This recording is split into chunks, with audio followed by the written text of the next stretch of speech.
अध्याय 1001 असंख्य जातियों ने जुवानिक्सियन की चोटी पर आक्रमण किया। सावधान सावधान, असुर वंश ने अवरोध तोड़ दिया है। ऐसा लगता है जैसे उन्हें स्वर्ग के सम्राट की कृपा प्राप्त हो गई हो। क्या वे अंतरिक्ष में जाने के लिए पुनर्जन्म लोक में प्रवेश कर सकते हैं? धिक्कार है। मुझे उम्मीद है कि वे भूतों का संहार नहीं करेंगे। इनमें से कई साधना के पवित्र शरीर हैं जिन पर विभिन्न स्वर्गीय दावों द्वारा विशेष रूप से शोध किया गया है। अगर उनकी मौत हो गई तो इस साल की हमारी तनख्वाह चली जाएगी। Dot dot dot dot dot dot dot dot dot.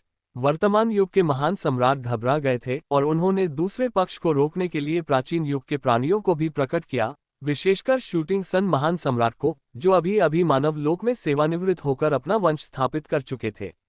अब वे आश्चर्यचकित थे। जैसे ही उन्होंने पाताल लोक में प्रवेश किया, उनकी भौहें थोड़ी उठी और वे दहाड़ने से खुद को रोक नहीं पाए। असुर राजा, अपनी हत्याओं के साथ हिंसक उत्पात मत मचाओ। असुर राजा इतने वृद्ध वरिष्ठ के इस दहाड़ से अत्यंत तिरस्कारपूर्ण थे और उन्होंने शांत भाव से उत्तर दिया, तुम अब मेरे प्रतिद्वंद्वी बनने के योग्य नहीं हो। मैं आकाश के संतों का शिकार करना चाहता हूँ। जहां तक पाताल लोक के प्रेतों की बात है, हमारे असुर वंश को उनकी कोई परवाह नहीं है। यहाँ 81 असुर वंश संहारक चैंपियन हैं और उन्हें अब साधारण राजा लोक के प्राणियों की कोई परवाह नहीं है। यहाँ से चले जाओ, हमें रूढ़िवादिता की नज़र से मत देखो। हम संतों का संहार करना चाहते हैं। जब उसने बोलना बंद किया ही था कि शूटिंग सन ग्रेट सम्राट अभी भी उससे सवाल कर रहे हैं, तो वह तुरंत क्रोधित हो गया। उसने अपने हाथ में मौजूद रक्त भाला हवा में उछाल दिया और वर्तमान युग के ग्रेट सम्राट क्रोधित होकर उसे रोकने ही वाले थे। हालांकि शूटिंग सन ग्रेट सम्राट ने एक उंगली से उसे चकनाचूर कर दिया, फिर अपने होंठ सिकोड़कर कहा, असुर वंश ईमानदार है। अगर वे कहते हैं कि वे प्रेतों का वध नहीं करेंगे, तो वे नहीं करेंगे। इसलिए आप पहरा देना जारी रख सकते हैं, उन्हें अकेला छोड़ दें। ये शब्द सुनते ही वर्तमान युग के सभी महान सम्राट स्तब्ध रह गए, लेकिन उनके पास कहने के लिए और कुछ नहीं था। इस वरिष्ठ बुजुर्ग ने एक बार असुर लोक में प्रवेश किया था और दशकों तक दूसरे पक्ष से युद्ध किया था। वह असुर वंश के स्वभाव को भलीभांति समझता था। चूंकि दूसरे पक्ष ने अब ऐसा कह दिया था, इसलिए वे उस पर ही भरोसा कर सकते थे। वैसे भी अगर असुर राजा ने सचमुच कोई कदम उठाया तो उन्हें उसे रोकना बहुत मुश्किल होगा, इसलिए उन्होंने तुरंत राहत की सांस ली। वे सभी अपने अपने कर्तव्यों का पालन करने लगे। इस दौरान स्वर्गिक दरबार के ऊपर अर्जुन दिव्य दाव और शुभ प्राणियों के साथ उसमें प्रकट हुए। उनकी दृष्टि गंभीर थी। असुर वंश के विजय के लिए नक्षत्र आकाश में प्रवेश करने के बारे में बताने के बाद उन्होंने स्वाभाविक रूप से नक्षत्र आकाश में लौटने की तैयारी की। धीरे धीरे अपनी आंखें बंद करते हुए उन्होंने बाइजे और स्वर्गीय दाउस को देखा और निर्देश देने से खुद को रोक नहीं पाए। दिव्य दाव अवतार अभी तक प्रकट नहीं हुए हैं। उन्होंने मुझसे संपर्क नहीं किया है, इसलिए शायद कुछ अप्रत्याशित घटना घटित हुई है। यदि संभव हो तो आशा है कि आप सभी उनकी खोज में मेरी सहायता करेंगे। इस बीच मैं असंख्य लोकों और तारामंडल में जाकर असंख्य जातियों का संहार करूंगा और दिव्य दावों का शिकार करूंगा। आप सभी इस बारे में क्या सोचते हैं? क्या यह अनुचित है? उन्होंने ऊंची आवाज में बात की। इस समय उपस्थित सभी दिव्य दाव और शुभ प्राणियों ने महसूस किया कि दिव्य दाव अवतार के साथ कुछ गड़बड़ है। चाहे कुछ भी हो, उनमें अभी भी पर्याप्त आस्था शक्ति मौजूद थी। उनकी मृत्यु इतनी आसानी से नहीं होनी चाहिए थी। अभी तो केवल दसियों हजार वर्ष ही बीते हैं। यद्यपि इस दौरान मानव जाति का पुनर्तः पतन हो गया, फिर भी उनकी मृत्यु बिना दफन स्थान के नहीं होनी चाहिए थी। लेकिन इतने लंबे समय से वे प्रकट क्यों नहीं हुए? आखिर हुआ क्या था? ये वाकई विचारोत्तेजक था। अगर संभव हो तो वे निश्चित रूप से कार्रवाई करेंगे, ये पता लगाने के लिए कि दिव्य दाव अवतार कहाँ थे। कोई दूसरा रास्ता नहीं था। वे पहले ही 10वीं पीढ़ी के भाग्य के पुत्र में निवेश कर चुके थे। यदि संभव हो तो वे निश्चित रूप से आशा करते थे कि दिव्य दाव अवतार आसानी से लौट आएंगे, जिससे तीनों लोकों की युद्ध शक्ति मजबूत होगी। इसलिए वे सभी ने सिर हिलाया। स्वाभाविक रूप से वे अपना निवेश खोना नहीं चाहते थे। उन्होंने तुरंत दिव्य दाव अवतार की खोज करने का वादा किया।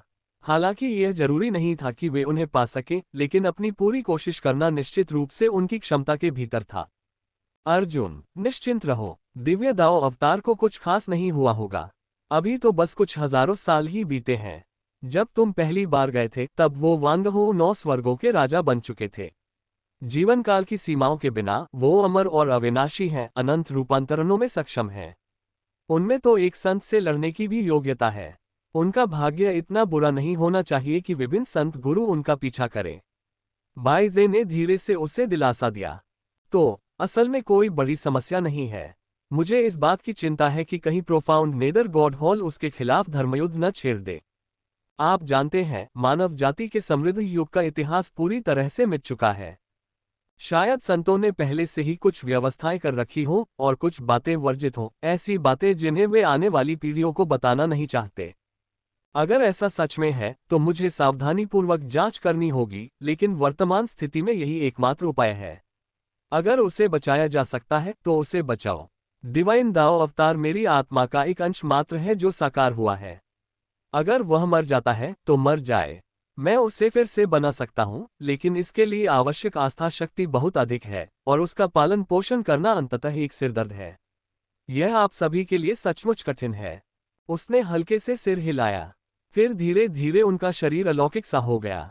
दिव्य दाव और शुभ प्राणियों की विस्मय भरी निगाहों के नीचे वह अपने मूल स्थान से पूरी तरह गायब हो गया। Dot dot dot dot dot dot dot dot dot dot विशाल और असीम तारों भरे आकाश में गहन अमर शिखर। यहाँ अभी भी कई दिव्य प्रतिभाएं पुनर्जन्म ले रही हैं और निरंतर संत खजानों की खोज में लगी हैं। उनकी आत्माएं लगातार उनमें समाहित होती रहती हैं, लेकिन वे इस बात से अनभिज्ञ हैं कि इस दौरान अनगिनत दिव्य दावों और शुभ प्राणी उनकी आत्माओं का उपयोग अनुसंधान परियोजनाओं के रूप में निरंतर सुधार के लिए कर रहे हैं, साथ ही साथ उनके रक्त और शरीर को पुनर्जन्म में समाहित कर रहे हैं। परिणामस्वरूप तीनों लोकों में लगातार दिव्य प्रतिभाएं उभर रही हैं और वर्तमान दिव्य प्रतिभाएं भी उनसे कहीं अधिक शक्तिशाली हैं, जो समान साधना स्तर पर उन्हें आसानी से कुचल सकती हैं। इसके बदले में उन्हें केवल कुछ छोटे मोटे उपकार करने पड़ते हैं, लेकिन फिर भी कई दिव्य प्रतिभाएं अत्यधिक गरीबी के कारण आनंदित हैं। चाहे वे राजाओं या संतों के वंशज हों या किसी गरीब तारामंडल से आए हों, उन्होंने कई युद्ध देखे हैं। उनके पूर्व के विशेष जादुई हथियार और कवच अब पूरी तरह से धूल में मिल चुके हैं। अगर कुछ बच भी गए तो उनका क्या फायदा। लगातार कई लड़ाइयों के बाद उनके जादुई हथियारों की उम्र काफी हद तक खत्म हो चुकी है। अगर उन्हें अब पुनर्जन्म के कई अवसर नहीं मिले तो शायद वे अगली लड़ाई में दुखद रूप से मारे जाएंगे। इसलिए असंख्य दिव्य प्रतिभाएं एक के बाद एक तारों भरे आकाश के युद्ध क्षेत्र में उमड़ पड़ी। उन्होंने वास्तव में बहुत प्रसिद्धि प्राप्त कर ली थी, लेकिन अब उनकी हालत बेहद दयनीय थी। इतना ही नहीं, यहाँ तक कि तारों भरे आकाश में अजेय माने जाने वाले संत भी कुछ जादुई कलाकृतियों के लिए ऐसा ही करते थे। वे मामूली लाभ के लिए भी जी जान से लड़ने से नहीं हिचकिचाते थे और पुनर्जन्म के लिए खुद को समर्पित कर देते थे। पहले ऐसे दृश्य बहुत कम देखने को मिलते थे। संत कितने धनी थे। इस स्तर पर बस एक शब्द, असंख्य अवसर और विभिन्न सामग्रियां स्वतः ही उनकी जेब में आ गिरेंगी। पर अब युद्ध क्षेत्र अत्यंत क्रूर था। इस समय संतों, सम्राटों और शक्तिशाली व्यक्तियों ने भी काफी मात्रा में उपभोग किया था। बेबसी से वे स्वाभाविक रूप से जुआ खेलने के लिए पुनर्जन्म में प्रवेश करने की तैयारी कर रहे थे। इस अवधि के दौरान पूर्व में हेवनली कोर्ट लीजन के नाम से जानी जाने वाली संस्थाएं भी इसी स्थिति में थीं। हालांकि लगातार कई दौर की लड़ाइयों के बाद भी हजारों दिव्य प्रतिभाओं की दुखद मृत्यु हो गई थी, लेकिन रमेश के सुनियोजित संरक्षण के कारण कई अनुभवी सैनिक अभी भी दुनिया में मौजूद थे। इन्हीं प्रतिभाओं के बीच बोकर उन्होंने स्वाभाविक रूप से नई पीढ़ी के कई दिव्य प्रतिभाओं को भर्ती किया। यद्यपि उनमें से अधिकांश दैवीय क्षमता और विधि क्षेत्र में थे, फिर भी उन्होंने कई विजयी युद्ध जीते जो वास्तव में जोश से भरे हुए थे। स्वर्गिक दरबार के विभिन्न सेनापतियों के नेतृत्व में उन्होंने स्वयं को पुनर्जन्म के लिए समर्पित कर दिया। ऐसा कहा जा सकता है, पुनर्जन्म चक्र के प्रकट होने के कारण प्रोफाउंड इमॉर्टल पीक अब अभूतपूर्व रूप से समृद्ध है। असंख्य दिव्य प्रतिभाएं यहां अपनी किस्मत आजमाने आ रही हैं। और ठीक इसी क्षण अर्जुन फिर प्रकट हुआ। उसने अपनी आंखें थोड़ी सी बंद कर ली और अपने सामने स्वर्गिक दरबार की नई पीढ़ी को देखते हुए उसके होठों के कोने पर हल्की सी मुस्कान आ गई। जैसे ही वह कुछ कहने ही वाला था कि गहन अमर शिखर पर एक संत द्वारा स्थापित युद्ध की घंटी बज उठी। Clang clang clang clang clang clang dot dot dot dot dot dot dot dot dot dot dot dot dot dot dot. संत की विशाल ध्वनि आकाश और पृथ्वी में गूंज उठी, जिससे असंख्य प्राणी इस समय कांप उठे। अनगिनत शक्तियां भयभीत हो गईं। इस घंटी की ध्वनि मानो इस बात का प्रतीक थी कि तारामंडल की असंख्य जातियां मानव जाति के हृदयस्थल को नष्ट करने वाली हैं। संत, यह एक परग्रही जाति का संत है। तारों भरे आकाश की असंख्य जातियों को पता है कि यहाँ पुनर्जन्म की एक डिस्क मौजूद है। वे हमारे अवसरों को हथियाना चाहते हैं। तीनों संतों ने एक साथ हमला किया। स्वर्गीय प्रतिभा का इंतजार कर रहा व्यक्ति गिर पड़ा है। रक्षा करो, सब मिलकर रक्षा करो। अध्याय 1002 संत का विनम्र सेवक। तारों भरे आकाश के ऊपर, पुनर्जन्म डिस्क के बगल में, स्वर्ग के चुने हुए लोग बेहद स्तब्ध थे और अविश्वास से तारामंडल की ओर देख रहे थे। कारण सीधा सा था, कुछ समय पहले ही तारामंडल की असंख्य जातियों ने इस स्थान पर आक्रमण किया था। अनगिनत संत मारे गए थे और यहाँ तक कि लाखों स्वर्ग के चुने हुए लोग भी दुखद रूप से मौके पर ही मारे गए थे। फिर भी किसी अज्ञात कारण से वे केवल संसाधनों की लूट पर ध्यान केंद्रित कर रहे थे और उन्होंने पुनर्जन्म चक्र पर जरा भी ध्यान नहीं दिया। पर अब दुश्मन फिर से लौट आया था। उनका एकमात्र उद्देश्य पुनर्जन्म चक्र को लूटना था।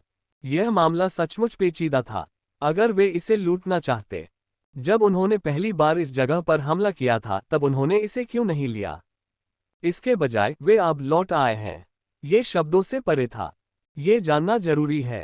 प्रोफाउंड इमॉर्टल पीक पर एकत्रित हुए स्वर्ग के चुने हुए अधिकांश संत गंभीर रूप से घायल थे। उनकी कार्यप्रणालियां लगभग अपूर्ण थीं और कुछ तो अपंग भी हो गए थे, जो अपनी पूरी शक्ति का प्रयोग करने में असमर्थ थे। अब जबकि तारा में आकाश की असंख्य जातियां फिर से आक्रमण कर रही थीं, अनेक प्राणियों का मरना निश्चित था।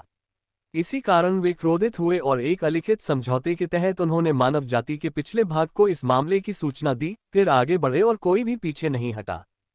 कारण सीधा सादा था। वहां उपस्थित सभी मानव जाति के सदस्य और संत कुलीन वर्ग के थे, जो लंबे समय से मृत्यु से भयभीत नहीं थे। यदि वे काया होते तो युद्ध क्षेत्र में कदम ही न रखते, वे बहुत पहले ही अपने अपने क्षेत्रों में लौट गए होते। वे मानव जाति के हित के लिए यहाँ रुके रहे। मानव जाति की युवा पीढ़ी होने के नाते यदि वे मृत्यु से भयभीत होते तो मानव जाति अब तक नष्ट हो चुकी होती।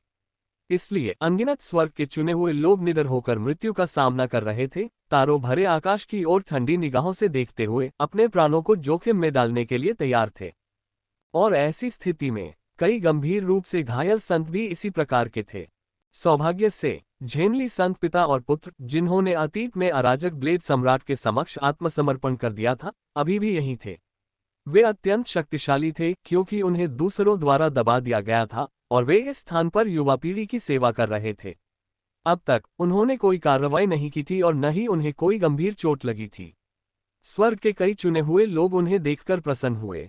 बचाव, जेनली सेंट, आप हम में से एकमात्र ऐसे व्यक्ति हैं जिनमें अभी भी शक्ति बरकरार है। आप भी हमारी रक्षा में शामिल हो सकते हैं। वे कुछ ही संत हैं। भले ही हमारी संख्या कम है, फिर भी हमारे कम से कम 3 संत यहाँ तैनात हैं। गंभीर रूप से घायल होने के बावजूद हम अभी भी लड़ सकते हैं। अगर हम आपके साथ मिलकर लड़ें तो शायद हम उनके आक्रमण का सामना कर सकें। बिल्कुल सही, हमें मोर्चा संभाले रखना होगा। मानव जाति की ओर से पीछे से जरूर अतिरिक्त सैनिक भेजे जाएंगे। तब तक तो संत स्वामी भी कार्रवाई कर सकते हैं। कुछ संतों की तो बात ही छोड़िए, तारामंडल के असंख्य जातियों के पूर्वज भी यहाँ मारे जाएंगे। तो हम बच गए। सिर्फ बचाया ही नहीं गया। कुछ समय पहले मैंने कैओटिक ब्लेड सम्राट को इस जगह से गुजरते देखा था।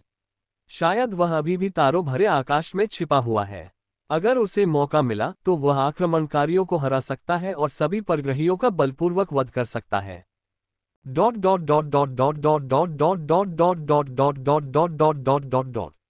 मानव जाति की युवा पीढ़ी ने जोशपूर्वक चर्चा की। यद्यपि वे भयभीत थे, फिर भी उनमें सच्चा अहंकार और साहस था। उन्होंने तुरंत इन भावनाओं को दबा दिया और केवल उदासीनता प्रदर्शित की।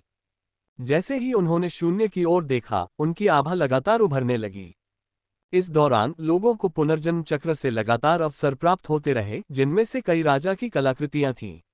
उन्होंने तुरंत ही उन्हें परिष्कृत किया और अत्यंत शीतलता के साथ लंबी तलवारें धारण कर लीं। इस अवधि के दौरान स्वर्गिक दरबार के विभिन्न दिव्य सेनापति स्वाभाविक रूप से तैयार खड़े थे। उनमें से अधिकांश विधि और दैवीय शक्ति के क्षेत्र में थे। राजाओं के बीच हुए युद्धों में वे चींटियों के सिवा कुछ नहीं थे। लेकिन उनमें अब भी अहंकार बाकी था। उन्हें विश्वास नहीं था कि वे दूसरों से हार जाएंगे। हर एक में भरपूर जोश था। ऐसी स्थिति में तारामंडल में छिपे अर्जुन को पता था कि जब तारामंडल की असंख्य जातियों के संतों ने आक्रमण किया तो उसके होठों पर हल्की सी मुस्कान आ गई। उसकी आंखें थोड़ी बंद थीं और पुनर्जन्म लोक के अंतरिक्ष में अनेक मिशन प्रकट हुए। पुरस्कार बहुत उदार थे, अक्सर दसियों हजार पुण्य अंक, मुख्य रूप से संतों का वध करने के लिए। पलक झपकते ही असंख्य समकालीन महान सम्राट और असुर वंश के प्राणी उत्साहित हो गए। यद्यपि उनमें से कई पहले ही अनेक सम्राटों और शक्तिशाली योद्धाओं को मार चुके थे, फिर भी अपने अपने स्तर पर अजेय होने के कारण उन्हें चुनौती की कमी महसूस हो रही थी। वे एक रोमांचक युद्ध चाहते थे जो उनकी प्रगति में सहायक हो। स्वाभाविक रूप से उन्हें अधिक शक्तिशाली प्रतिद्वंद्वियों की उम्मीद थी, लेकिन संत मायावी थे। 10,000 जातियों के युद्ध की वर्तमान स्थिति दोनों पक्षों के बीच गतिरोध की थी। हालांकि स्थानीय झड़पें हो रही थीं, संतों ने अभी तक कोई कार्रवाई नहीं की थी। कुछ समय से अनगिनत समकालीन महान सम्राट और असुर वंश के शक्तिशाली योद्धा कार्रवाई के लिए बेताब थे। अब उन्हें मिशन मिलते दिखाई दे रहे हैं।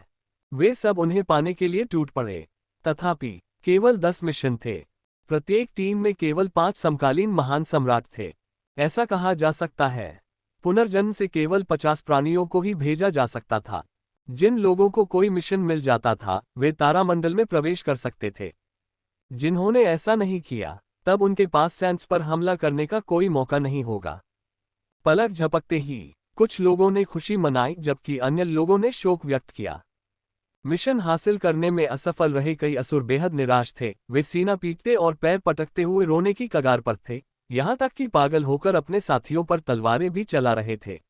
मिशन हासिल करने में असफल रहे समकालीन महान सम्राट और भी अधिक हताश थे, और उन्हें मुआवजे के तौर पर कुछ छोटे मोटे मिशन ही मिल पाए। वे एक बार फिर तारा में आकाश में प्रवेश कर तारा में आकाश की असंख्य जातियों का संहार करने के लिए निकले। ऐसा कहा जा सकता है संतों का शिकार करने का ऐसा अभियान दुर्लभ था। इसने अंतरिक्ष में लगभग सनसनी मचा दी थी। पुनर्जन्म की भूमि में तैनात असंख्य समकालीन महान सम्राट उत्साहित थे, लेकिन अगर आपको वह नहीं मिला तो बस आपको वह नहीं मिल सकता था। अगर शूटिंग सन ग्रेट सम्राट और असुर राजा की त्वरित प्रतिक्रिया न होती तो शायद वे अब भी मिशन हासिल न कर पाते। लेकिन जैसे ही उन्होंने मिशन हासिल किया, वे अत्यंत आनंदित हो उठे और एक साथ जयकारे लगाने लगे। मारना, ये शब्द उसी समय बोले गए थे। तारों भरे आकाश के ऊपर स्थित अर्जुन ने हल्की सी मुस्कान बिखेरी और गहन अमर शिखर पर स्वयं को प्रकट किया। उन्होंने अपने सामने स्वर्ग के चुने हुए लोगों और संतों पर एक नजर डाली, फिर झेनली संत पर अपनी दृष्टि केंद्रित करते हुए ठंडे स्वर में कहा, यहाँ आओ। हालांकि उनके शब्द बेहद सरल थे, लेकिन वे अब पहले जैसे नहीं रहे थे। अतीत में वह महज एक राजा थे, लेकिन अब वे संतत्व की ओर 2 कदम बढ़ा चुके थे, लगभग अविनाशी। उनका व्यक्तित्व स्वाभाविक रूप से प्रभावशाली था, यद्यपि उनमें अब भी विद्वत्ता का भाव था, परंतु उसमें हत्या की प्रबल इच्छा समाई हुई थी। उनके पीछे शवों का पहाड़ और रक्त का सागर 9 आकाशों में तैरता हुआ प्रतीत होता था, मानो कोई ऊंचे देवता हो जिसे देखकर रोंगटे खड़े हो जाते थे। जब युवा पीढ़ी के अनगिनत स्वर्ग के चुने हुए और स्वर्गिक दरबार के शक्तिशाली सदस्यों ने ये शब्द सुने तो वे कांप उठे और फिर ऊपर आकाश की ओर देखने लगे।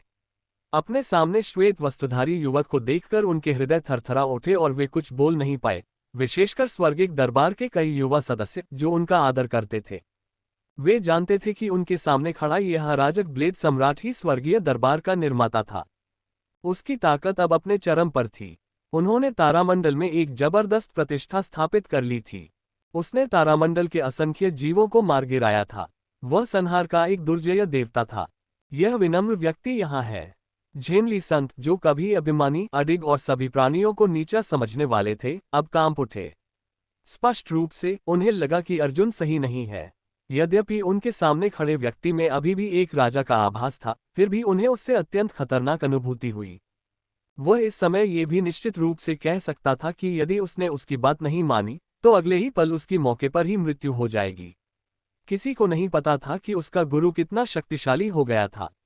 अतीत में जब सभी संत मिलकर उसका शिकार करने गए थे, तब भी वे असहाय थे। यहाँ तक कि ऐसी अफवाहें भी थीं कि उसने 1 से अधिक संतों को मार डाला था। ऐसे व्यक्ति को उकसाना उसके बस की बात नहीं थी। उसने तुरंत अपने हाथ मले, हंसा और आगे बढ़कर विनम्रता से पूछा, गुरुजी, आपको क्या चाहिए? अध्याय 1003, संसार चक्र के लिए युद्ध।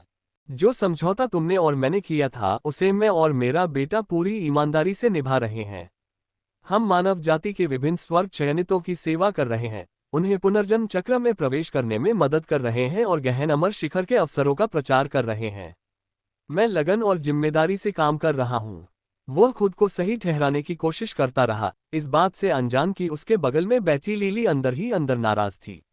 वह अपनी पीढ़ी में अद्वितीय था, एक स्वर्ग चयनित। अपने तारामंडल में होने के कारण वह लगभग अजेय था, और उसका पिता एक संत था, उसके परिवार में 2 संत थे, और उसकी पृष्ठभूमि अत्यंत प्रतिष्ठित थी। ये कहा जा सकता है कि वह लगभग एक नामित संत था। तारा में आकाश युद्ध क्षेत्र में रहना तो महज अनुभव प्राप्त करने के लिए था। पर्याप्त अनुभव प्राप्त करने के बाद वह निश्चित रूप से एक महान व्यक्तित्व बनेगा। लेकिन अब वह किसी और का सेवक बन चुका था, और उसके पिता, जिन्हें वह हमेशा से अपना आदर्श मानता था, अब उसके सामने झुककर इस नौजवान को प्रसन्न करने का प्रयास कर रहे थे। यद्यपि वह मानता था कि यह व्यक्ति शक्तिशाली है, फिर भी अंततः वह उसकी बात मानने को तैयार नहीं था। कोई बात नहीं, क्या उसके सामने खड़ा व्यक्ति उसी पीढ़ी का था। दोनों की शुरुआत एक जैसी थी, और उसका अपना पृष्ठभूमि तो और भी मजबूत था। उसके दादा और पिता ने उसका पूरा समर्थन किया था। सारे संसाधन उसी पर लगाए गए थे। उसे उसी स्तर पर अजेय होना चाहिए था, और उसके बाद तो उसे सब कुछ ध्वस्त कर देना चाहिए था। लेकिन फिर भी वह अभी तक युद्ध के मैदान में क्यों नहीं उतरा था? सफलता प्राप्त करने से पहले ही वह मर चुका था, उस व्यक्ति का सेवक बनकर। अगर केवल वह स्वयं होता तो ठीक था, लेकिन उसका पिता भी ऐसा ही था। उस व्यक्ति का सेवक बनने के बाद उसके पिता किसी अज्ञात कारण से समर्पित और जिम्मेदार बन गए, वास्तव में एक सेवक के गुणों को साकार रूप दे दिया। ऐसा व्यवहार देखकर वह अवाक रह गया। लेकिन कड़वाहट को एक तरफ रख दें, अब उसका मन गंभीर हो गया। वह जानता था कि उसके पिता के कार्य काफी धूर्ततापूर्ण थे, और संत बनना तो निश्चित रूप से एक राक्षस का काम था। अब ऐसे स्वामी की चापलूसी करने वाला व्यक्ति तो असाधारण ही होगा। उसने तुरंत आदरपूर्वक सिर झुकाया और एक शब्द भी बोलने की हिम्मत नहीं की। और पिता पुत्र की प्रतिक्रिया देखकर अर्जुन ने हल्के से सिर हिलाया और अंततः कुछ नहीं कहा। वह लंबे समय से जानता था कि अतीत में, चाहे कारणता संत स्वामी हो या तारा में आकाश की असंख्य जातियां इस स्थान पर आक्रमण करती रही हो, ये पिता और पुत्र दोनों ही हमेशा सतर्क और जिम्मेदार रहे थे। पुनर्जन्म चक्र की रक्षा करते हुए कोई बड़ी गड़बड़ी नहीं हुई। तुरंत ही उसने पूछे बिना नहीं रह सका, चूंकि आप यहाँ तैनात हैं, इसलिए राक्षसों के रूप में आपने कई उपाय किए होंगे। क्या आप जानते हैं कि इस बार कितने संत आक्रमण कर रहे हैं? ये कौन सी नस्ल है? क्या ये सिर्फ पुनर्जन्म की डिस्क के लिए है? जैसे ही ये शब्द बोले गए, झेनली संत थोड़ा हैरान रह गए। अपने बेटे की आश्चर्यचकित निगाहों को देखकर वे खुशी से मुस्कुराए और विनम्रता से बोले, गुरुजी असाधारण रूप से बुद्धिमान हैं, सचमुच दुनिया में चर्चित राक्षस कहलाने के योग्य हैं। आप बिल्कुल सही हैं। मैंने एहतियात बरती और आकाश में कई लोगों को तैनात किया, साथ ही निगरानी के लिए कठपुतलियां भी रखीं। अब तक कई लोग मारे जा चुके हैं, लेकिन हमने कुछ जानकारी जरूर जुटाई है। 3 नेत्रों वाली जाति, तियांजियाओ जाति, नीदरफीन जाति, शून्य जाति, कीट बर्बर जाति, मृत्यु देवता वंश, शिकोन वंश और फीनिक्स मछली जाति, 8 महान जातियां मिलकर इस स्थान पर आक्रमण कर रही हैं। वे वास्तव में पुनर्जन्म चक्र पर नजर रखे हुए हैं, और इस बार 3 से अधिक संत भेजे गए हैं। जासूसों द्वारा दी गई जानकारी के अनुसार इस बार कम से कम 9 संत प्रकट हो रहे हैं। मैंने इस सत्य को इसलिए छिपाया ताकि यहाँ तैनात स्वर्ग के चुने हुए और संत घबरा न जाएं, और मानव जाति की शक्ति को एकजुट करके उनका प्रतिरोध किया जा सके। मैं गुरु से अपने पाप के लिए क्षमा मांगता हूँ। ये तो वाकई अद्भुत है। इतनी सारी जातियां गहन अमर शिखर पर आक्रमण कर रही हैं। अगर मैंने जो जानकारी जुटाई है वह सही है, तो इन सभी जातियों के पूर्वज हैं, और उनमें से कई के तो कई संत भी हैं, है ना? झेनली संत की रिपोर्ट सुनकर अर्जुन मुस्कुराए बिना नहीं रह सके और धीरे से पूछा। स्वाभाविक रूप से प्रत्येक जाति में दर्जनों संत होते हैं। वे हमारी मानव जाति के महान शत्रु हैं। अतीत में 2 संत राजाओं ने संयुक्त रूप से अपनी अपनी जातियों पर हमला किया और 10 से अधिक संतों को मार डाला, लेकिन अप्रत्याशित रूप से प्रमुख जातियों के पूर्वज प्रकट हो गए, जिससे दोनों संत राजा उनके साथ गतिरोध में फंस गए और अंततः दूसरे पक्ष का कुछ भी नहीं कर सके। खासकर 3 आंखों वाली जाति, जिनके पास अनगिनत शक्तिशाली लोग हैं। हालांकि मुझे पता नहीं क्यों कई तारा में आकाश की असंख्य जातियां अब उन पर हमला करने के लिए ब्रह्मांड में प्रकट हुई हैं, लेकिन शायद उनके बीच कोई आंतरिक संघर्ष चल रहा था।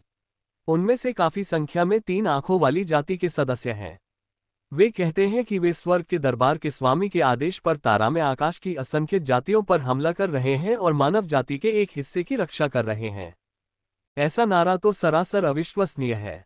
सौभाग्य से वे हमारे शत्रु नहीं बने हैं, अन्यथा वर्तमान मानव जाति अत्यंत खतरनाक होती। लेकिन इस समय गुरुजी को घबराने की कोई आवश्यकता नहीं है। यद्यपि हमारी मानव जाति का पतन हुआ है, फिर भी कई संत और संत राजा मौजूद हैं। वे स्वाभाविक रूप से जोखिम लेने की हिम्मत नहीं करेंगे। केवल एक पुनर्जन्म चक्र को हथियाने के लिए संत राजाओं को भेजना असंभव है। अधिकांश प्राणी तारामंडल युद्ध क्षेत्र में हमारी मानव जाति के साथ गतिरोध में हैं, अन्यथा यदि वे यहाँ लड़ते तो उनका निश्चित रूप से बुरा हाल होता। अब हमें बिना किसी कारण के जान की बाजी लगाकर लड़ना होगा। हमारी खोज के अनुसार पुनर्जन्म की डिस्क के भीतर समाहित दुनिया अत्यंत विशाल है, जिसमें लगातार शक्तिशाली व्यक्ति प्रकट होते रहते हैं और विभिन्न जातियां एक के बाद एक सामने आती रहती हैं।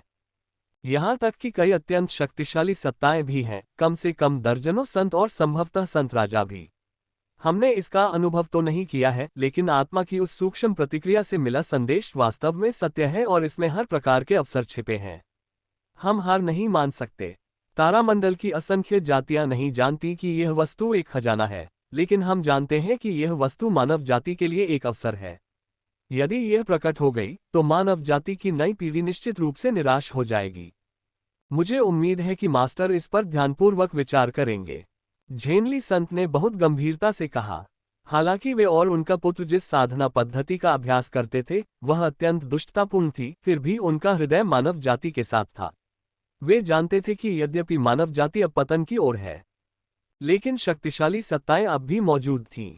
हालांकि यदि अब इस स्थान की रक्षा नहीं की गई और पुनर्जन्म चक्र पर तारामंडल की असंख्य जातियों का कब्जा हो गया, तो मानव जाति का शीघ्र ही विनाश हो जाएगा। उस समय उसके पुत्र के संत बनने का क्या लाभ होगा? एक शक्तिशाली मानव जाति के बिना वे समय के साथ धीरे धीरे नष्ट हो जाएंगे। वह ऐसी स्थिति को होने नहीं देगा। इसलिए स्वाभाविक रूप से वह अपने पीछे मौजूद मानव जाति के संतों और स्वर्ग के चुने हुए लोगों को वह जानकारी नहीं बताएगा जो उसे पता थी। अगर वे इसकी वजह से घबरा गए तो क्या होगा? और एक के बाद एक भाग गए। इस प्रकार के व्यवहार के संबंध में अर्जुन ने कोई स्पष्ट जवाब नहीं दिया, लेकिन फिर भी शांत भाव से मुस्कुराया।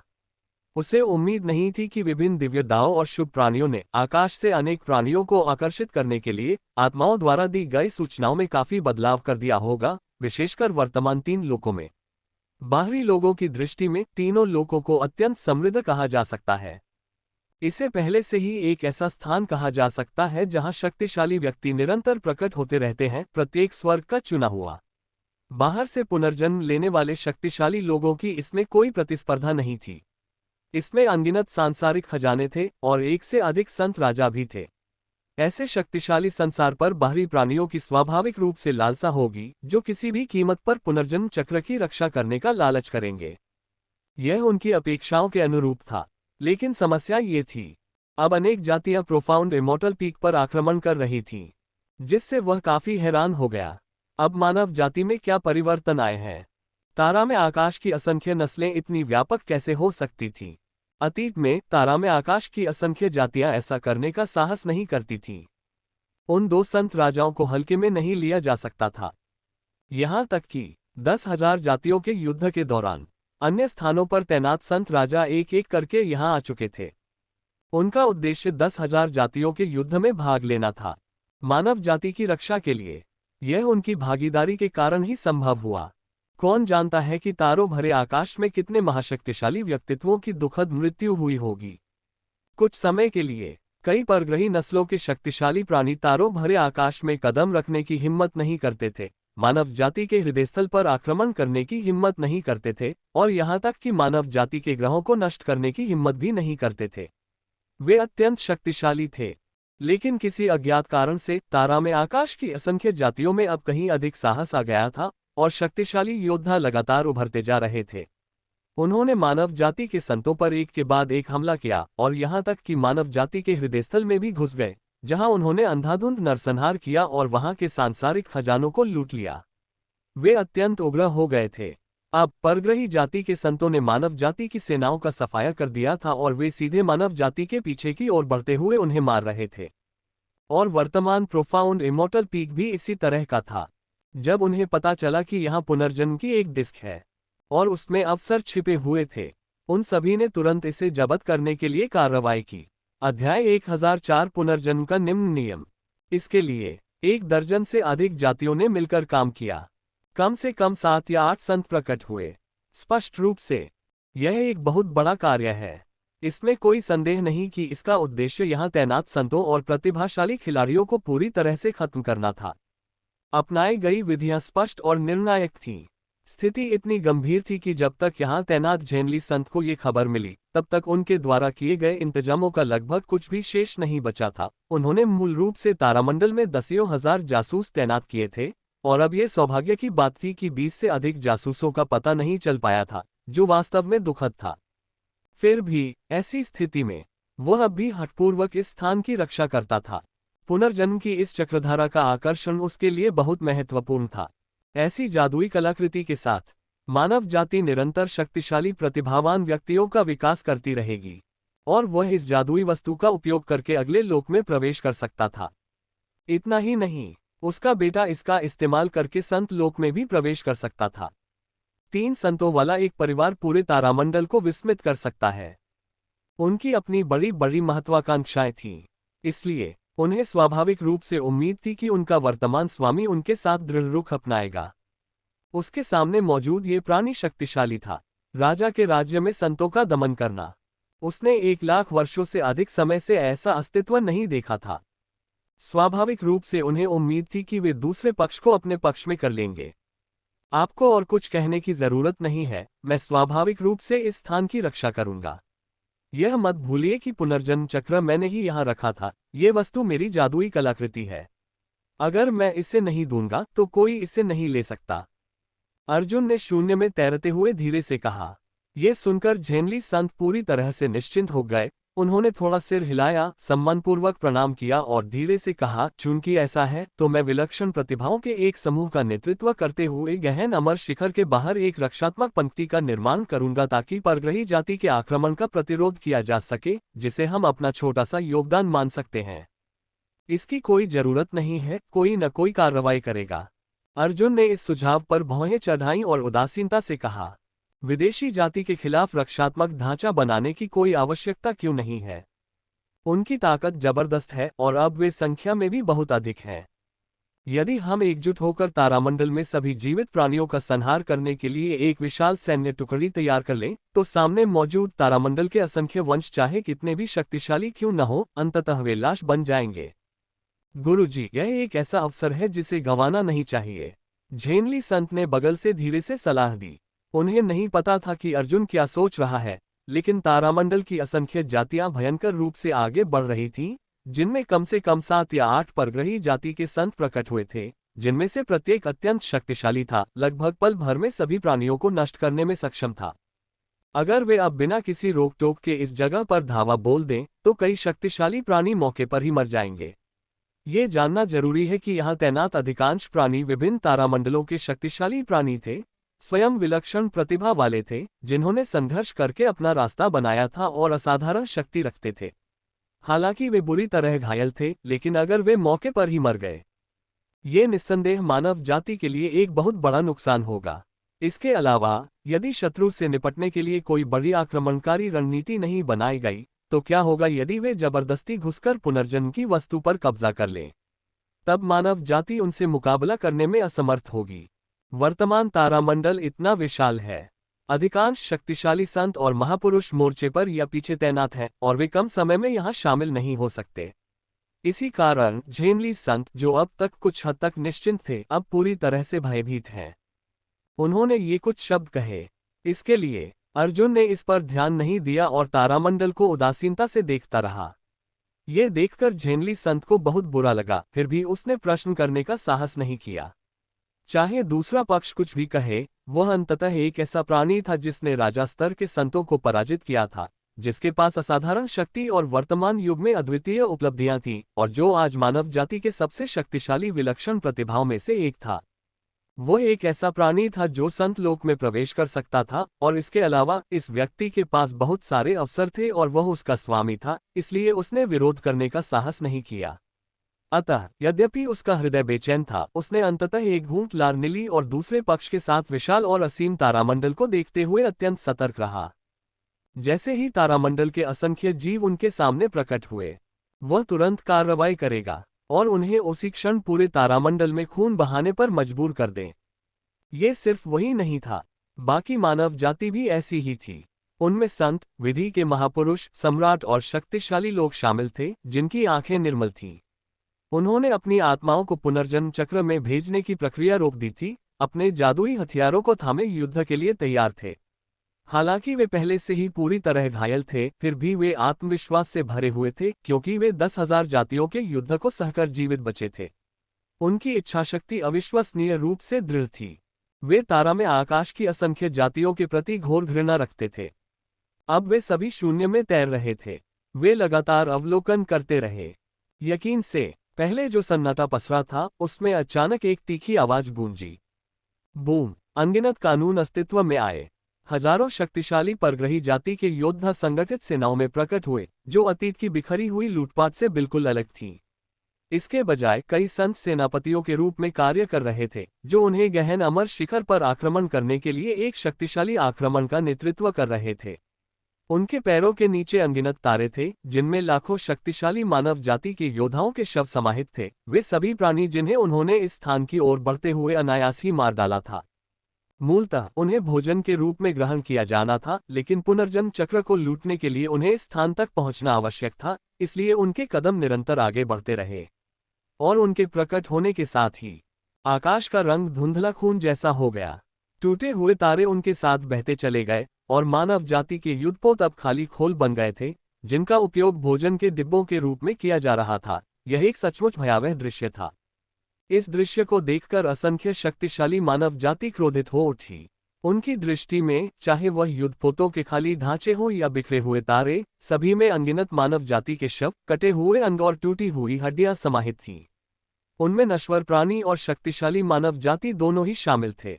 शक्तिशाली संतों से लेकर निम्न श्रेणी के तारामंडल के महाशक्तियों तक, उनके शरीर एक पहाड़ की तरह ढेर हो गए, कुछ तो अधूरे भी, जैसे तारामंडल में फैला हुआ एक विशाल शिखर। जमा हुए मांस और रक्त के अवशेषों से एक दुर्गंध उत्पन्न हुई जो पूरे तारामंडल में फैल गई। इसके बजाय इसने रोंगटे खड़े कर दिए, और पहाड़ की तलहटी में यह मुख्य रूप से शवों के अवशेषों से निकलने वाला रक्त था। इसे इस स्थान पर लाने मात्र से ही ये रक्त विशाल तारा नदी में फैल गया और तारामंडल में पल भर में एक असीम रक्त लाल नदी में परिवर्तित हो गया। मौत को दावत देना। धिक्कार है इन परग्रही जातियों पर। तुम्हारी हिम्मत कैसे हुई मानव जाति के विलक्षण प्रतिभाओं के गढ़ पर आक्रमण करने की? हमारे कितने ही रिश्तेदार मौके पर ही मर गए। मैं तुमसे जान की बाजी लगाकर लड़ूंगा। मेरे पीछे आओ और मार डालो। ... मानव जाति की युवा पीढ़ी के कई लोग अब भी क्रोधित थे। युद्ध क्षेत्र में लड़ चुके सैनिकों के रूप में वे जोश से भरे हुए थे। इस दृश्य को देखकर वे अत्यंत क्रोधित हो उठे। उस क्षण उन्हें रक्षा या किसी और बात की परवाह नहीं रही। उन्होंने अपनी तलवारें निकाली और दहाड़ते हुए विभिन्न जादुई कलाकृतियों को धारण किया, अनगिनत नियमों का प्रयोग किया और बलपूर्वक आगे बढ़े। केवल वे ही नहीं, मानव जाति के संत भी इसी प्रकार के थे। उनमें अपना एक जोशीला जज्बा था, और उससे भी बढ़कर अटूट अभिमान। अपनी पीढ़ी के संत के रूप में उनकी जीवन अवधि अत्यंत लंबी थी। मानव जाति के पतन के दौरान उनका जन्म पहले ही हो चुका था, इसलिए वे जानते थे कि अपने चरम पर मानव जाति कितनी शक्तिशाली थी। उनसे पहले के तारा में आकाश की असंख्य जातियां केवल चींटियां थीं। अब तो उन्होंने उनके घर के दरवाजे पर ही उन्हें धमकाने की हिम्मत कर ली थी। वे इसे बिल्कुल भी बर्दाश्त नहीं कर सकते थे। वे तुरंत गुस्से से दहाड़ उठे। अध्याय 1005 आत्मा चुराने और आत्मा को नियंत्रित करने वाला दुष्ट संत। स्वर्ग और पृथ्वी के बीच एक संत लोक की आभा प्रकट हुई, जिससे तारे चकनाचूर हो उठे, सब कुछ हल्का सा कांप उठा और अनंत नियम सब कुछ पर हावी हो गए, मानो देवताओं की पीढ़ियां यहाँ प्रकट हुई हों। प्राण ऊर्जा और रक्त के प्रज्वलन ने लगभग स्वर्ग और पृथ्वी को प्रज्वलित कर दिया। सब कुछ गड़गड़ा उठा, स्वर्ग और पृथ्वी शांत हो गए, और तारों भरे आकाश के ऊपर केवल मानव जाति से संबंधित धुंधली आकृतियां प्रकट हुईं। उन्होंने जरा भी संकोच नहीं किया और तुरंत तारों भरे आकाश की असंख्य जातियों की सेना पर आक्रमण कर दिया। मारना! किसी ने चिल्लाया, और शेष सभी शक्तिशाली मानवों ने अपनी अपनी चालें चलना शुरू कर दिया। जादुई खजानों का इस्तेमाल करते हुए तारामंडल के असंख्य जातियों का संहार करना। गड़गड़ाहट! इस क्षण विशाल तारामंडल पूरी तरह से नष्ट हो गया। बस एक पल में असंख्य प्रजातीय जातियां मौके पर ही दुखद रूप से मारी गईं और लाखों दिव्य शक्ति क्षेत्र के शक्तिशाली योद्धा बुरी तरह घायल होकर खून से लथपथ हो गए। उन्होंने अहंकारी मानव जाति के दिव्य प्रतिभाओं के समूह को अविश्वास से देखा, उन्हें विरोध करने का समय भी नहीं मिला। उनके सिर धड़ से अलग हो गए, खून बह निकला और उनकी त्वचा लगातार जीवन शक्ति और खून से जल रही थी, फिर भी उन्हें दुखद रूप से मानव संतों ने निगल लिया। मूल रूप से व्यवस्थित परग्रही जाति की सेना इस क्षण पूरी तरह से ध्वस्त हो गई। लेकिन उनकी संख्या बहुत अधिक थी। यद्यपि कम से कम 2 मानव संतों ने अप्रत्याशित रूप से कार्रवाई की, फिर भी वे बुरी तरह घायल थे और एक ही झटके में लाखों सम्राटों और शक्तिशाली व्यक्तियों को नष्ट नहीं कर सकते थे। एक ही प्रहार से भी ऐसे केवल कुछ लाख प्राणी ही नष्ट हुए, लेकिन शेष प्राणी अंततः होश में आए, उन्हें सतर्कता से देखते हुए और फिर तारों भरे आकाश में गंभीर रूप से घायल संतों को घेरने के लिए युद्ध संरचनाएं बनाईं। क्या वह पुराना मानव राक्षस प्रकट हो गया है? धत्तेरी की, उसने हम में से बहुतों को मार डाला, हमें उसका वध करना होगा। तो क्या हुआ अगर वो संत है? ये बूढ़ा तो पहले ही किंग मार्क्विस 9th हेवन में प्रवेश कर चुका है और मुझे विश्वास है कि जल्द ही मैं भी संत लोक में पहुंच जाऊंगा। अब ये बूढ़ा इस बूढ़े को 1000 टुकड़ों में काटकर उसकी जीवन शक्ति और रक्त छीनकर उसकी आत्मा को खाकर उसे आधार बनाना चाहता है। अगले लोक में प्रवेश करना तो बहुत आसान होना चाहिए। बिल्कुल, मुझे भी ऐसा ही लगता है। हिम्मत मत करना उसे मुझसे छीनने की, जान से मार डालो। ... विशाल तारों भरे आकाश के ऊपर शक्तिशाली दिव्य प्रतिभाएं प्रकट हुईं। हालांकि वे कुछ हद तक अस्त व्यस्त थीं, फिर भी वे अंततः नायकों की एक पीढ़ी थीं। उनके वस्त्र लहरा रहे थे और उनके पैरों के नीचे अनगिनत परग्रही शव पड़े थे। लेकिन वे मौत का सामना ऐसे कर रहे थे मानो घर लौट रहे हों। अब जब उन्होंने अपना कदम उठा ही लिया था तो उनका जिंदा लौटने का कोई इरादा नहीं था। तारा में आकाश की असंख्य जातियां अत्यंत क्रूर थीं और उन्होंने उन्हें ही निशाना बनाया था, जिससे उनके बचने की संभावना लगभग न के बराबर थी। इसलिए वे सब कुछ दांव पर लगाने को तैयार थे। तारा में आकाश की असंख्य जातियों के सामने ही मरने को तैयार थे, भले ही वे मर जाएं, लेकिन अपने साथ कुछ लोगों को भी ले जाएंगे। लेकिन ये स्पष्ट था कि जब सामने स्थित तारामंडल के असंख्य जातियों के शक्तिशाली योद्धाओं ने संभलकर अपनी स्थिति समझी तो उन्होंने तुरंत उपहास किया। ब्रह्मांड में दोनों पक्षों की संरचनाएं 2 तारा नदियों की तरह विशाल और अनंत थीं, जिनकी संख्या चरम सीमा तक पहुंच गई थी। पल भर में दोनों तारा नदियां अनंत नियमों के साथ फूट पड़ी, लगातार आगे बढ़ती रहीं और उनका लक्ष्य विरोधी तारा नदी को पूरी तरह से नष्ट करना था। धमाका, बूम बूम बूम। वहां बहुत सारे शक्तिशाली योद्धा थे, लेकिन इतने क्रूर युद्ध क्षेत्र में उनकी शक्ति का कोई महत्व नहीं रह गया था। जीवन सुअरों और कुत्तों के समान थे। एक पल में वे किसी शत्रु को मार गिराते, अगले ही पल उनका सिर काट दिया जाता। यह एक अत्यंत उथल पुथल भरा युद्ध था जो लगभग आकाश और पृथ्वी को कंपाने की क्षमता रखता था। अनगिनत डरपोक दिव्य प्रतिभाओं ने ये दृश्य देखकर आगे बढ़ने का साहस नहीं किया और पीछे मुड़कर भागने की तैयारी करने लगे, इस स्थान को छोड़कर पीछे शरण लेने के लिए। लेकिन दिव्य प्रतिभाओं वाले मनुष्य ऐसे जीवन को सहन नहीं कर सके। उन्होंने तुरंत अपने होंठ सिकोड़ लिए, कुछ भगोड़ों को मार डाला जो भागने की तैयारी कर रहे थे, और फिर उनके शवों को आकाश में लटका दिया। साथ ही शेष दिव्य प्रतिभाओं वाले मनुष्यों को यह चेतावनी दी कि यदि वे युद्ध के मैदान में जाकर तारा में आकाश की असंख्य जातियों के विरुद्ध अपने जीवन के लिए नहीं लड़े तो उनका भी वही हाल होगा जो इन कुछ भगोड़ों का हुआ। कुछ समय तक डरपोक दिव्य प्रतिभाओं के पास जाने के लिए कोई जगह नहीं थी और अंततः उन्होंने अपने जीवन के लिए लड़ना जारी रखा। इस दौरान अर्जुन अब भी तारों भरे आकाश की ओर देख रहा था, उसके चेहरे पर शांति का भाव था। गुरुजी, आप अभी भी कोई कदम नहीं उठा रहे हैं? झेनली संत ने बगल से आश्चर्यपूर्वक पूछा।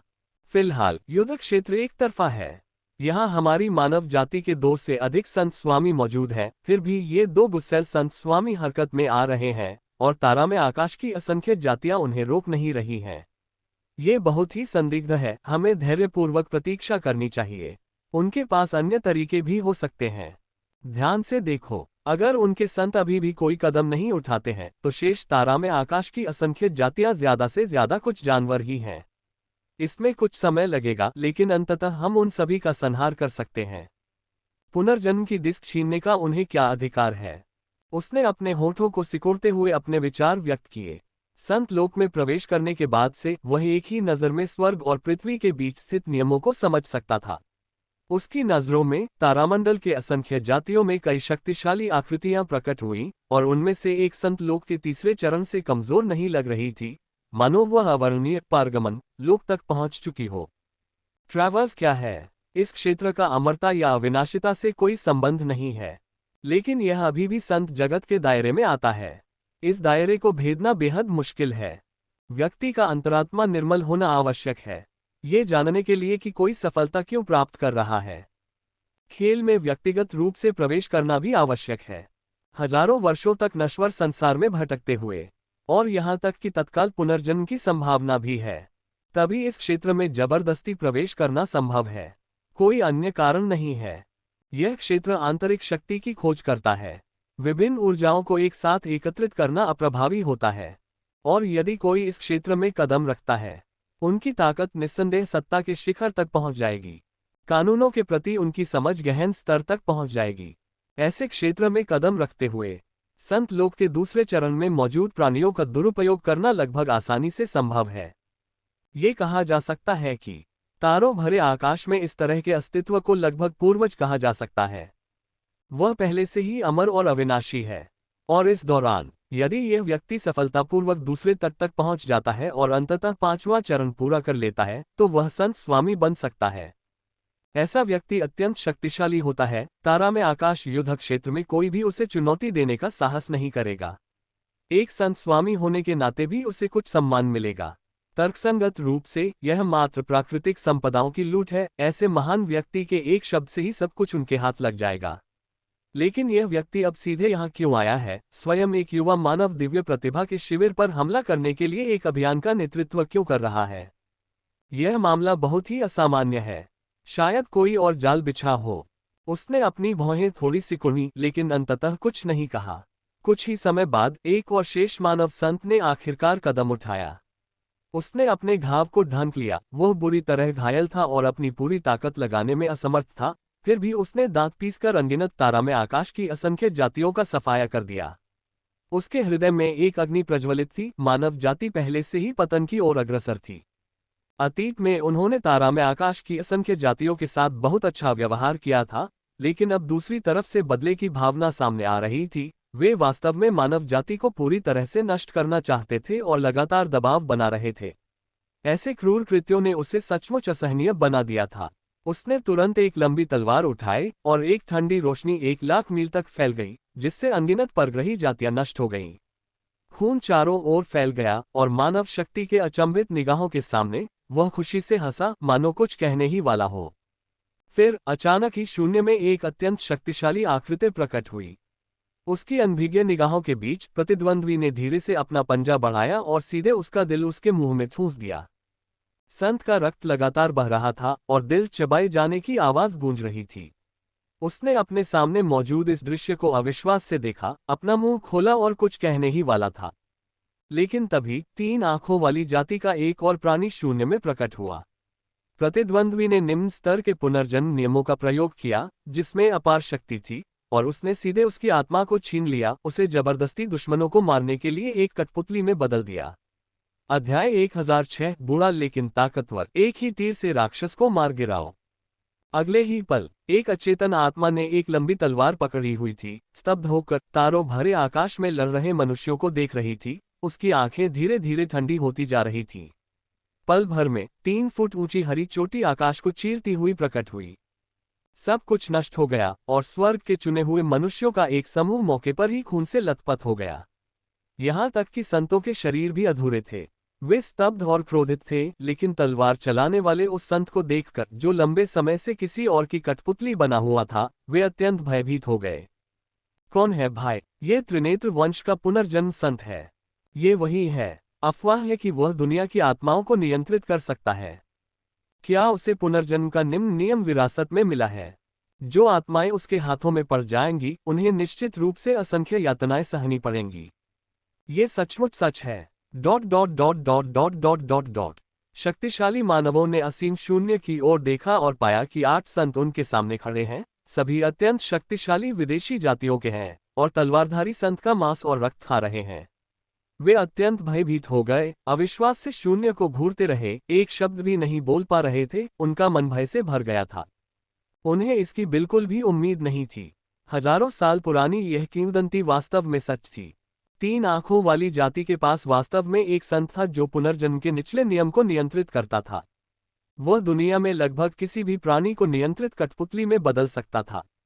जब तक आत्मा मौजूद थी, तब चाहे वह अस्तित्व कितना भी शक्तिशाली क्यों न हो, वह उसके नियंत्रण में होगा। ऐसी शक्ति दुनिया में अजेय थी। कम से कम संत लोक में तो ऐसा ही है। लगभग कोई भी उसे रोक नहीं सका। ऐसी अफवाहें थीं कि इस व्यक्ति ने अनगिनत वर्षों तक अपना जीवन बढ़ा लिया था। शायद 1 लाख साल से भी ज्यादा समय बीत चुका था। उन्होंने एक समय मानव जाति के समृद्ध काल को देखा था। उसने एक मानव सम्राट का भी पीछा किया था।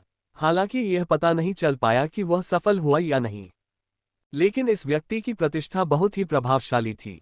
अगर वह 3000 साल पहले अचानक गायब न हो गया होता, शायद वह पहले ही एक विशाल सेना का नेतृत्व करते हुए किसी ऐसे स्थान पर जबरन हमला कर चुका होता, जिसकी रक्षा एक मानव संत राजा कर रहा होता।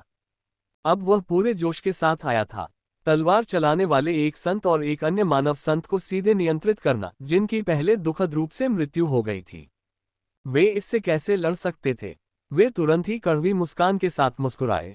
विरोध मत करो। कुछ समय पहले मैं किसी का पीछा कर रहा था और तुम्हारी मानव जाति पर ध्यान नहीं दिया।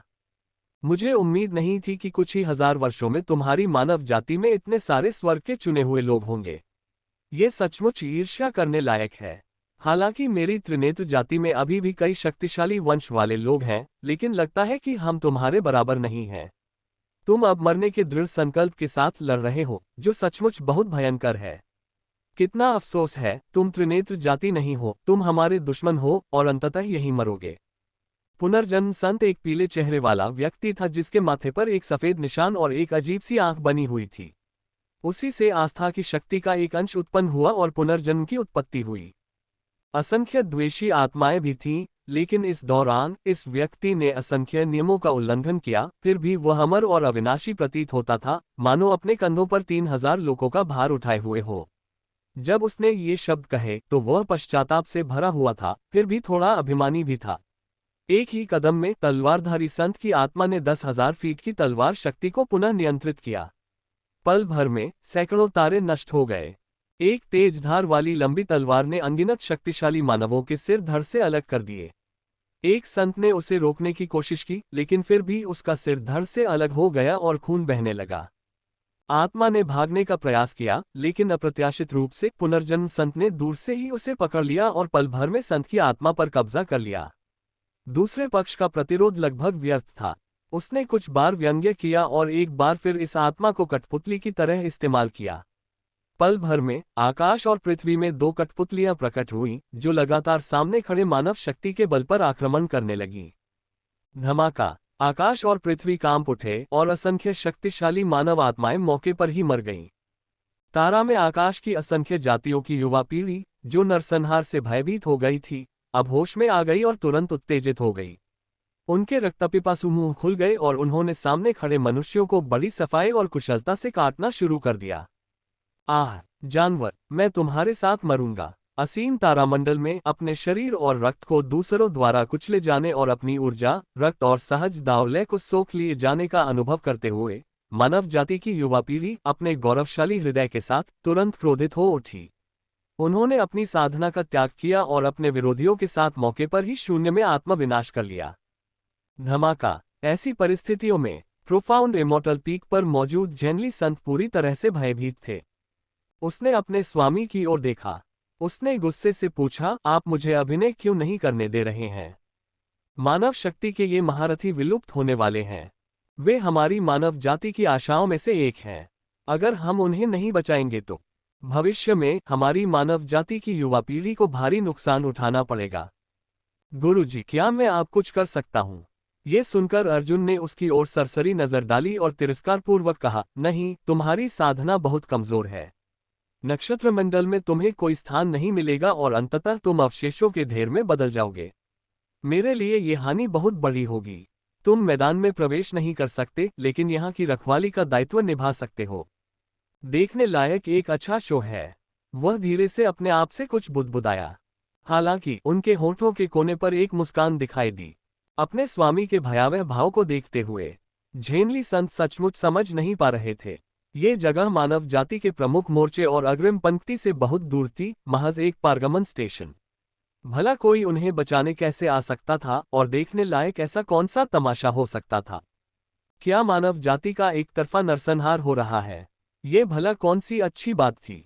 क्या उसे मौत का इंतजार करना चाहिए था? झेनली संत के मन में अनेक विचार कौंध गए।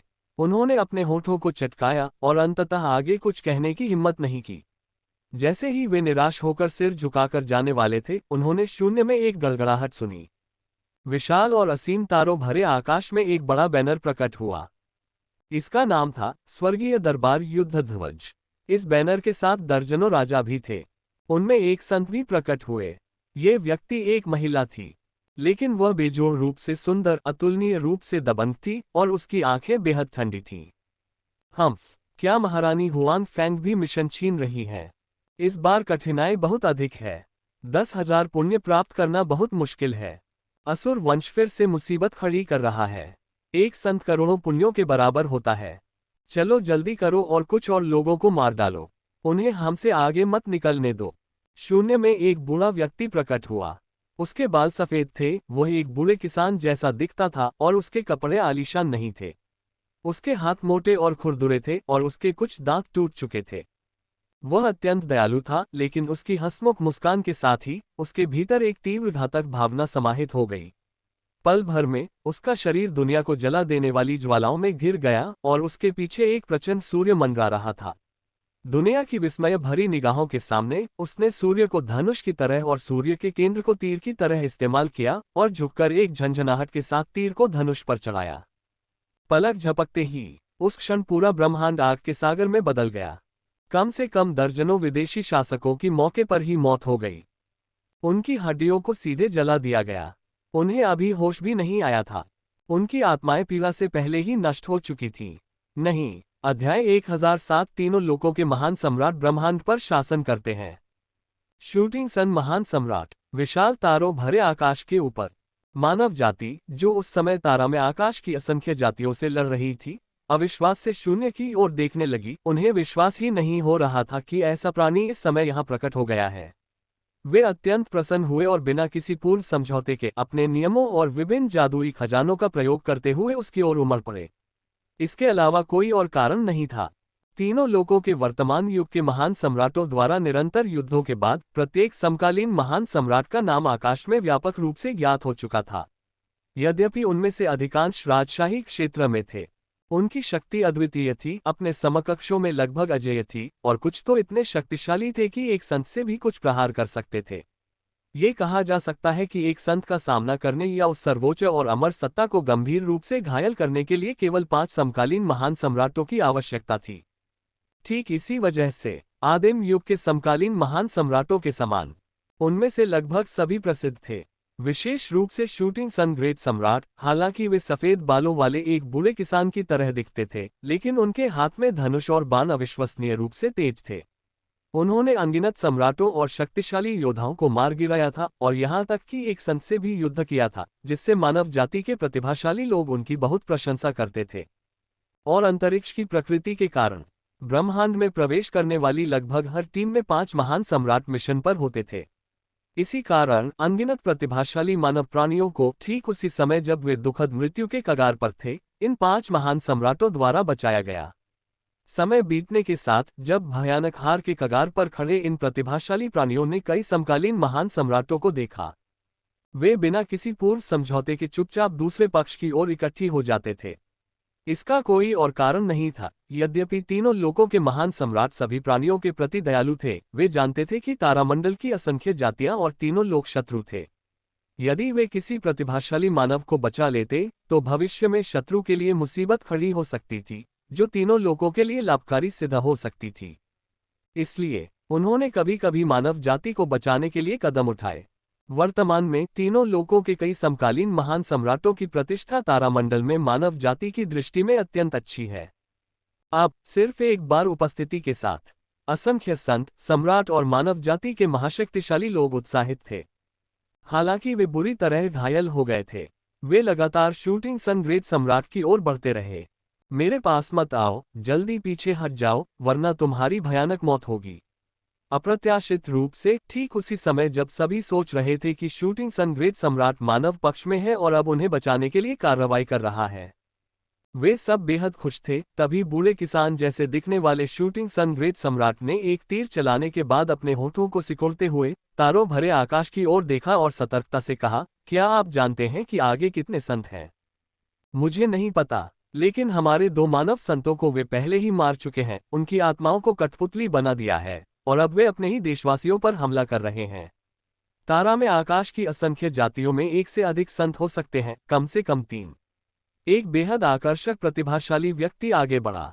वह राजा मार्क्विस 9वें स्वर्ग में प्रवेश कर चुका था, एक संत वंश से था और उसके पास असाधारण शक्ति थी, लगभग एक संत को चुनौती देने में सक्षम। फिर भी वह शूटिंग सन महान सम्राट की प्रशंसा करता था। हाँ, थोड़ी सी समस्या तो है। 3 संत, ये तो थोड़ा पेचीदा मामला है। ये सुनकर शूटिंग सन ग्रेट सम्राट ने थोड़ा सा माथा सिकोड़ा। हालांकि उन्होंने ज्यादा कुछ नहीं कहा, लेकिन ये स्पष्ट था कि आगे 3 संत और 2 मानव संत गड़बड़ी कर रहे हैं। ये सुनकर वे आखिरकार थोड़ा हिचकिचा गए। शूटिंग सन ग्रेट सम्राट, इतनी चिंता करने की कोई आवश्यकता नहीं है। यहाँ बहुत सारे मानव राजा हैं और झेनली संत हमारे पीछे हैं। अगर हम अपनी पूरी ताकत लगा दें तो शायद हम सचमुच उन्हें हरा सकते हैं। सिर्फ 3 संत, भले ही हमारे 2 वरिष्ठ मानव उनके हाथों कठपुतली बनकर दुष्टों की मदद कर रहे हों, अंततः वे बुरी तरह घायल हो जाते हैं, उनके शरीर नष्ट हो जाते हैं और उनकी युद्ध शक्ति जीवन काल की आधी से भी कम हो जाती है। हम आगे बढ़ सकते हैं और प्रतिरोध कर सकते हैं, हम निश्चित रूप से उनका सफाया कर देंगे। एक युवा प्रतिभाशाली ने मुस्कुराते हुए जोर से कहा। उसने सामने बैठे 5 समकालीन महान सम्राटों को देखा और फिर शून्य में लटकी महारानी हुआंग फैंग को देखा। अपनी शक्ति को मजबूत करने और तीनों लोकों के महान सम्राटों को संत बनने की विधि सिखाने के बाद उसने तुरंत एक मिशन हथिया लिया। उसने हल्के से सिर हिलाते हुए कहा, 10 राजा लोक के सर्वोच्च शक्तिधारी कम से कम 2 संतों को मार सकते हैं। केवल एक ही बचा है और हमारी मानव जाति में 1 से अधिक संत हैं। हम उन सबको नष्ट कर सकते हैं। बाकी बचे एलियन रेस सेंट के बारे में क्या? हमें उनके बारे में चिंता करने की जरूरत नहीं है। एलियन जाति के संत को मार डालो और वे नेताहीन हो जाएंगे। फिर हम उन्हें ठीक से घेर सकते हैं। उसने बड़े आत्मविश्वास से बात की। गंभीर रूप से घायल होने के बावजूद उसके पास एक बड़ा अवसर था। उसे न केवल पुनर्जन्म चक्र से एक संत खजाना प्राप्त हुआ, बल्कि उसके कुल में एक पूर्वज भी था जिसने उसे अत्यंत मूल्यवान संत रक्त प्रदान किया था। वह युद्ध में जीवित रह सकता था और निर्णायक क्षणों में वह संत स्तर का हमला भी कर सकता था। उसे विश्वास नहीं था कि इतने सारे शक्तिशाली समर्थकों के साथ मानव जाति अब हार जाएगी। और जो अप्रत्याशित था वह ये था, शूटिंग सन ग्रेट सम्राट ने उसकी बातों पर ध्यान नहीं दिया, बल्कि सही कहें तो उपस्थित सभी 10 समकालीन ग्रेट सम्राटों ने उसकी बातों पर ध्यान नहीं दिया। इसके बजाय वे सभी गहरी भौहें चढ़ाए खड़े थे, शरीर कांप रहा था और उनका खून धनुष की तरह उबल रहा था। ये स्पष्ट था कि वे तुरंत कार्रवाई करने और युद्ध को शीघ्र समाप्त करने की तैयारी कर रहे थे। मुझे चिंता इस बात की नहीं है कि इतने सारे संत क्यों हैं। वैसे तो यहाँ कम से कम 4-5 संत हैं, लेकिन मुझे इतनी कम संख्या की उम्मीद नहीं थी।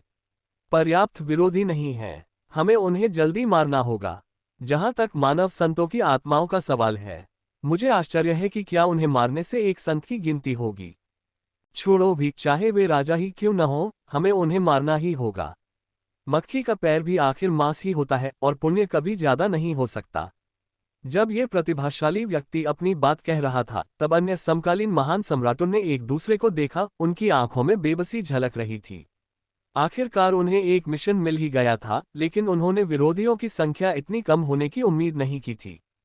हालांकि वे अकेले किसी संत से लड़ने के योग्य नहीं थे, लेकिन जो दल आया था वह केवल एक दल नहीं था। वे जानते थे कि इस बार न केवल उन्हें कार्रवाई करनी होगी, बल्कि असुर और अन्य समकालीन महान सम्राट भी थे, जिनका एकमात्र उद्देश्य परग्रही जाति के संतों का वध करना था। उन्होंने मूल रूप से सोचा था कि ऐसे मिशन में कम से कम कई दल शामिल होंगे। हालांकि उन्हें उम्मीद नहीं थी कि वहां सिर्फ 2 या 3 ही होंगे, जिससे वे सचमुच असहाय महसूस करने लगे। अगर वे मौजूद किसी भी एलियन रेस सेंट को नहीं मार पाए तो यह मिशन उनके लिए व्यर्थ हो जाएगा। इतने महत्वपूर्ण मिशन को हासिल करने के बाद ये किसी खजाने के पहाड़ में खाली हाथ प्रवेश करने जैसा होगा। इससे उनकी हताशा और भी बढ़ गई।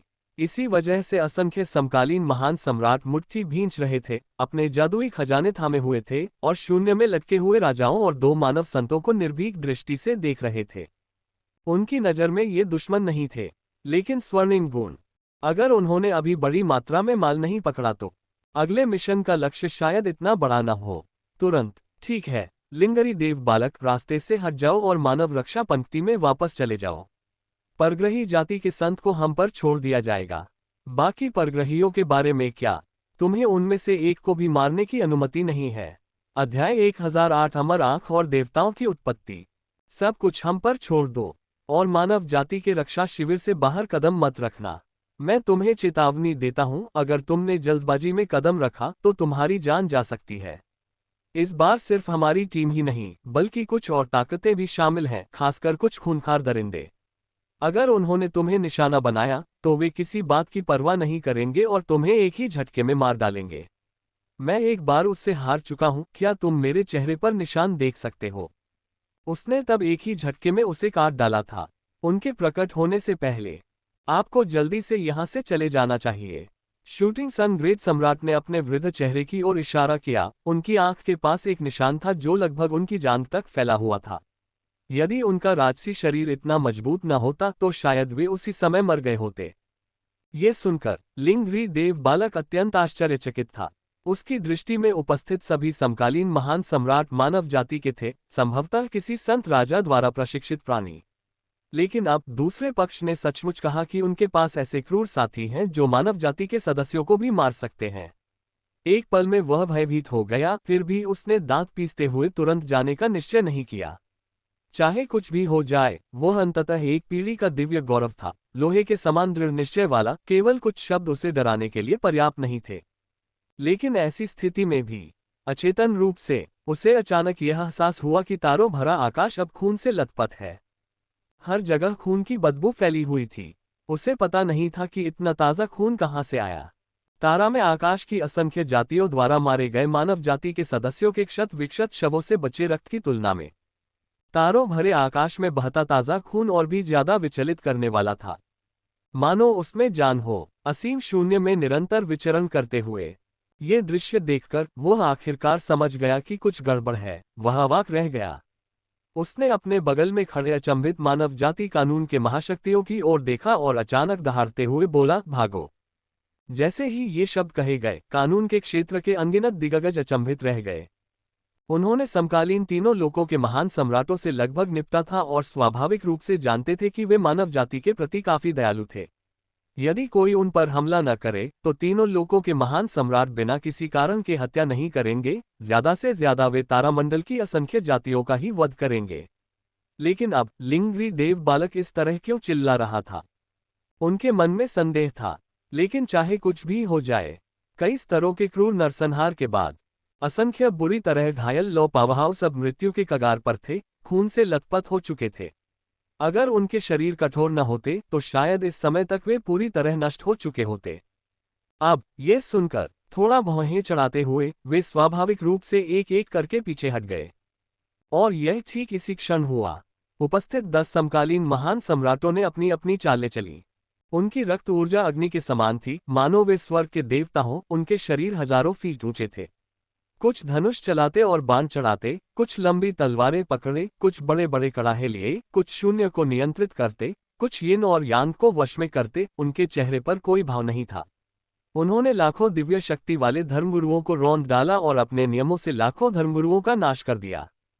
ये सचमुच राक्षसों का एक अराजक नृत्य था, मारना। वे धूमकेतुओं की तरह थे जो युद्ध क्षेत्र में सबसे शक्तिशाली तलवारबाज संत और एक अन्य संत की ओर जोरदार ढंग से बढ़ते हुए आकाश की ओर गरज रहे थे। शूटिंग सन ग्रेट सम्राट ने अपना धनुष उठाया और एक तीर अभिमंत्रित किया। उसके पीछे 3000 विशाल सूर्य मंडरा रहे थे और अनंत नियम उसके कंधों पर भार डाले हुए थे जो उसे जबरदस्ती आगे धकेल रहे थे। इसी दौरान तलवार चलाने वाले संत की आत्मा ने उसे महसूस किया और तुरंत ही कुछ बार उपहास किया। यद्यपि वह भ्रमित था और उसकी आत्मा का केवल एक अंश ही बचा था, फिर भी उसकी युद्ध चेतना अभी भी मौजूद थी और उसने तुरंत ही तारामंडल में 5 समकालीन महान सम्राटों के साथ भयंकर युद्ध किया। पलक झपकते ही सब कुछ नष्ट हो गया, दर्जनों तारामंडल धूल में मिल गए और कानून लगातार उग्र रूप से हावी होते रहे, जिससे दुनिया में लगभग सब कुछ उलट-पुलट हो गया। महारानी हुआन फैन के नेतृत्व में अन्य 4 समकालीन महान सम्राटों ने भी यही किया।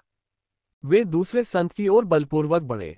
केवल महारानी हुआन फैन, जो तीनों लोकों की मूल संत थीं, शून्य की ओर ठंडी निगाहों से देखती रहीं और लगातार संत क्षेत्र की ऊर्जा उत्सर्जित करती रहीं। उनकी सुंदरता अद्वितीय थी, उनका ऑरा पिघली हुई चट्टान जैसा था और उन्होंने ठंडे स्वर में कहा, बाहर आओ। शून्य में छिपने के तुम्हारे तरीके बेहद घृणित हैं, मैं उन्हें एक नज़र में ही पहचान सकती हूँ। ये शब्द सुनते ही आकाश और पृथ्वी कांप उठे। शून्य में छिपे और घात लगाकर हमला करने के अवसर की प्रतीक्षा कर रहे परग्रही जाति के संत चकित रह गए। उनके शरीर एक एक करके आकाश और पृथ्वी पर प्रकट हुए।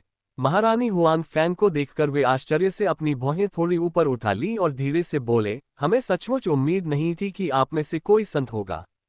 हमने सोचा था कि आप केवल मानव जाति के किसी संत राजा द्वारा प्रशिक्षित प्राणी हैं और आप में से सबसे शक्तिशाली शायद राजा स्तर पर ही होंगे। लेकिन अब हमें उम्मीद नहीं थी कि आप में से कोई संत स्तर तक पहुंच जाएगा। ये सचमुच बहुत आश्चर्यजनक है। और आप अंतरिक्ष समय के निचले नियम को नियंत्रित करते हैं। जब आप ऐसे नियम को नियंत्रित करने में सक्षम हो तो शून्य में छिपे किसी व्यक्ति को तुरंत पहचान लेना बिल्कुल स्वाभाविक है। कितना दिलचस्प है। मुझे आश्चर्य है कि आप सभी को किसने प्रशिक्षित किया है। आप जिन नियमों को नियंत्रित करते हैं वे सभी असाधारण हैं। हालांकि उनमें से अधिकांश निम्न स्तर के नियम हैं, लेकिन आपके हत्या करने के तरीके अद्वितीय हैं और ऐसा लगता है कि आपने अनगिनत शक्तिशाली शत्रुओं का संहार किया है। आपकी शक्ति संसार में अतुलनीय है, लगभग बेजोड़। आप जैसे प्राणियों के लिए स्वयं को विकसित करने में लगने वाली दिव्य सामग्री और सांसारिक खजाने अत्यंत विशाल होने चाहिए। मुझे सचमुच नहीं पता कि कौन इतना धनी और शक्तिशाली हो सकता है। पुनर्जन्म संत ने कुछ बार व्यंग्य भरी मुस्कान दी। वह और अन्य परग्रही जाति के संत शून्य में तैर रहे थे। उनकी आंखें अत्यंत ठंडी थीं और उनकी आभा तीव्र थी। उनमें से कोई भी नवसिखिए संत नहीं थे। उनमें से प्रत्येक लंबे समय से संत लोक में थे। उनकी शक्ति असाधारण थी। नवसिखिए संतों को मारना उनके लिए सहज था। मानव जाति का संत राजा, क्या मजाक। हम तीनों लोकों से आए हैं। हम महान सम्राट हैं जो मानव जगत पर शासन करते हैं। हम केवल 9 स्वर्गों के ऊपर स्थित दिव्य दावस्वर्गीय सम्राट के प्रति ही समर्पण करते हैं। मानव जाति के संत राजा का अस्तित्व किस प्रकार का है? वह भला हमारी खेती करने के योग्य कैसे हो सकता है? मानव जाति की सहायता करना केवल इसलिए है क्योंकि उनकी तारामंडल की असंख्य जातियों से शत्रुता है। ये तो बस संयोगवश आपको परेशानी में डालने के लिए है। अब जबकि आप सब यहाँ एकत्रित हो चुके हैं, तुम मेरे हाथों मरोगे। महारानी हुआन फैंग ने अपने लाल होठों को तिरस्कारपूर्वक सिकोड़ा। उनकी सुंदरता अद्वितीय और प्रभुत्वशाली थी। उन्होंने नंगे पैर आकाश में कदम रखा और उनकी दिव्य फीनिक्स रक्तरेखा हवा में एक प्रेत के रूप में समाहित हो गई। वह परम दिव्य अग्नि में नहाए हुई एक अत्यंत गर्वित दिव्य फीनिक्स की तरह थी और उन्होंने एक कोमल चीख निकाली। वह पल भर में एक ऐसे सूर्य में रूपांतरित हो गई जो किसी तारामंडल को भी कुचलने में सक्षम प्रतीत होता था। सबकी भयभीत निगाहों के बीच संत लोक की आभा ने आकाश और पृथ्वी को अपने वश में कर लिया और वह आगे मौजूद कुछ संतों की ओर उग्रता से अग्रसर हुई। इसी दौरान एक अत्यंत गहन आभा एक बार फिर शून्य में प्रकट हुई और दर्जनों समकालीन महान सम्राट प्रकट हुए। उनमें से एक 3 लोकों का अमर नेत्र मार्क्वेस था। हालांकि उसके वंश ने अपनी वंश परंपरा को उन्नत कर लिया था, फिर भी वे अंततः 3 नेत्रों वाली जाति के थे। अब वे एक संगठित रूप में प्रकट हुए। सभी ने पुनर्जन्म संत की ओर निगाहें गड़ा दी और उपहास करने से खुद को रोक नहीं पाए। मैं तुम्हें फिर देख रहा हूं, तुम कमीने। जैसे ही ये शब्द बोले गए, पुनर्जन्म संत क्रोधित हो उठे। उन्होंने पुनर्जन्म के निम्न नियम को नियंत्रित करते हुए आक्रमणकारी महारानी हुआन फैंग की भी अनदेखी की और अमर नेत्र मार्क्वेस की ओर गरजते हुए बड़े घृणित गद्दार। अध्याय 1009 3 नेत्रों वाले देववंश के पूर्वज। विशाल और असीम तारामंडल में मानव जाति के सम्राट और महाशक्तियां इस दृश्य को भय से देख रहे थे। आकाश कांप उठा, लाखों तारे चकनाचूर हो गए और अनंत अंतरिक्ष समय के तूफान उमड़ पड़े। स्वर्ग और पृथ्वी के बीच के नियम सब कुछ नियंत्रित कर रहे थे और ऐसा लग रहा था मानो सब कुछ अपने अंत की ओर लौट रहा हो। इतना ही नहीं, आकाश के शून्य के ऊपर शक्तिशाली संत मंडरा रहे थे। वे सभी तारामंडल के असंख्य वंशों से थे, मानव जाति से नहीं। इस समय उनकी आंखें निर्मल थीं और उन्होंने एक साथ अपनी निगाहें सामने बैठे लगभग 1 दर्जन समकालीन महान सम्राटों की ओर घुमाईं। उनके होठों के कोनों पर एक भयावह व्यंग्य झलक रहा था। उनकी नजरों में सम्राट और शक्तिशाली लोग चींटियों के समान थे। हालांकि दूसरी तरफ एक संत मौजूद थे, लेकिन बात यहीं तक सीमित थी। एकमात्र संत, वह उनमें से कई लोगों के संयुक्त प्रयासों का सामना कैसे कर सकता था? शायद अगले ही पल उसकी मौके पर ही दर्दनाक मौत हो जाए। इसके विपरीत इस समय पुनर्जन्म संत क्रोधित हो उठे। वह 3 नेत्रों वाले वंश के प्राचीन पूर्वज थे और लाखों वर्ष पूर्व जन्म से लेकर आज तक कभी पराजित नहीं हुए थे। इतना ही नहीं, पुनर्जन्म के नियम का पालन करते हुए वे अत्यंत शक्तिशाली थे और उन्होंने अनगिनत संतों, विशेषकर मानव जाति के संतों का नाश किया था। कम से कम 3 से 5 संतों के उनके हाथों मारे जाने का रिकॉर्ड है। उनके तरीके अत्यंत अहंकारी थे। मानव जाति के एक संत ने उन्हें यह मूल्यांकन दिया, अद्वितीय संत। ऐसा कहा जा सकता है, पुनर्जन्म संत नक्षत्र मंडल में अद्वितीय थे। किसी संत के प्रकट हुए बिना ही वे राजा थे। फिर भी ऐसा शक्तिशाली प्राणी अब क्रोध से उबल रहा था, निर्भीक दृष्टि से आगे देख रहा था, उसका पूरा शरीर क्रोध से कांप रहा था। एक गर्जना के साथ सभी चीजों का नियम प्रकट हुआ और फिर वह एक विशाल देवता में परिवर्तित हो गया। अपने सामने खड़े राजा को ठंडी निगाहों से देखते हुए उपहासपूर्वक बोला, तुम क्या कह रहे हो? मेरी त्रिनेत्र जाति दुनिया की सबसे श्रेष्ठ जाति है और तूने गद्दार होने के नाते त्रिनेत्र जाति के वंश के साथ छेड़छाड़ की है। इतना ही नहीं, तूने मानव जाति की मदद भी की है। तू मृत्यु के योग्य है। आज एक प्राचीन पूर्वज होने के नाते मैं तुझे यही मृत्युदंड दूंगा। उसने तिरस्कारपूर्वक नाक सिकोड़ी, फिर धीरे धीरे अपने हाथ आगे बढ़ाए, जो जैब की तरह गर्म और चिकने थे। उनमें पुनर्जन्म की आभा का अंश था। उसके नियंत्रण में 1 लाख फीट से भी अधिक ऊंचे विशाल पर्वतों की तरह दिखने वाले 2 हाथ शून्य में जबरदस्ती प्रवेश कर रहे थे, जिनका उद्देश्य इस राजा को जबरदस्ती दबाकर मार डालना था। हे, क्या आप में ऐसी क्षमता है? 3 आंखों वाली जाति की कौन सी वंशावली? इस पूज्यवर की दृष्टि में तुम कलंक हो, सर्वोच्च। हे, क्या मजाक है? अमर नेत्र मार्क्विस ने तिरस्कार से अपने होंठ सिकोड़ लिए।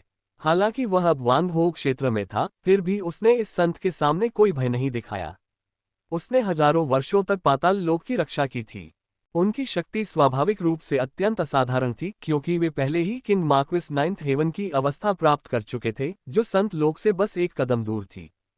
अपने कई साथियों के साथ उन्हें विश्वास था कि वे प्रतिद्वंद्वी को रोक नहीं सकते। उन्होंने तुरंत शून्य में तैरते हुए हजारों फीट ऊंचे विशाल ताड़ के पेड़ की ओर देखा। उसमें पुनर्जन्म की आभा को महसूस करते हुए उन्होंने भौहें चढ़ाई, लेकिन फिर एक मुद्रा बनाई। उनके माथे पर एक क्रिस्टल स्पष्ट आंख उभर आई, जो लगातार कांप रही थी, और उसके भीतर बर्फीली ठंडक का एक झोंका प्रकट हुआ। अमर आंख। उसने आकाश की ओर दहाड़ मारी और 10,000 फुट लंबे बर्फीले भाले आकाश में प्रकट हुए, मानो सामने वाले हाथ को बलपूर्वक चकनाचूर कर देना चाहते हों। हालांकि उसे दोनों पक्षों की शक्ति में इतना बड़ा अंतर होने का अनुमान नहीं था। पुनर्जन्म संत पहले ही संत लोक के 3रे चरण तक पहुंच चुके थे, पुनर्तः पार हो चुके थे। वे किसी भी नवविकसित संत का आसानी से वध कर सकते थे। उनकी शक्ति असाधारण थी। वह ऐसा व्यक्ति नहीं था जिसे कोई साधारण राजा रोक सके। तुरंत ही उसने कुछ बार व्यंग्य भरी मुस्कान बिखेरी, अपनी हथेली से बर्फीले भालों को बुझाया और फिर आगे बढ़ता रहा। ये देखकर कई समकालीन महान सम्राटों को कुछ गड़बड़ का आभास हुआ, लेकिन फिर भी उन्होंने अपनी अनूठी रणनीति का प्रदर्शन किया, कलाकृतियों का उपयोग करते हुए और दुश्मन को शून्य में फंसाने के लिए एक विशाल घेरा बनाया। वे इस संत को फंसाकर मौत के घाट उतारने की तैयारी कर रहे थे।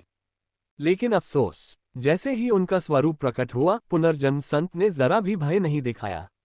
उन्होंने अपनी हथेली से पूरे ब्रह्मांड को पार किया और पल भर में उस स्वरूप को नष्ट कर दिया। वहां उपस्थित 5 समकालीन महान सम्राट अविश्वास भरी निगाहों से देखते हुए वहीं खून थूकने लगे।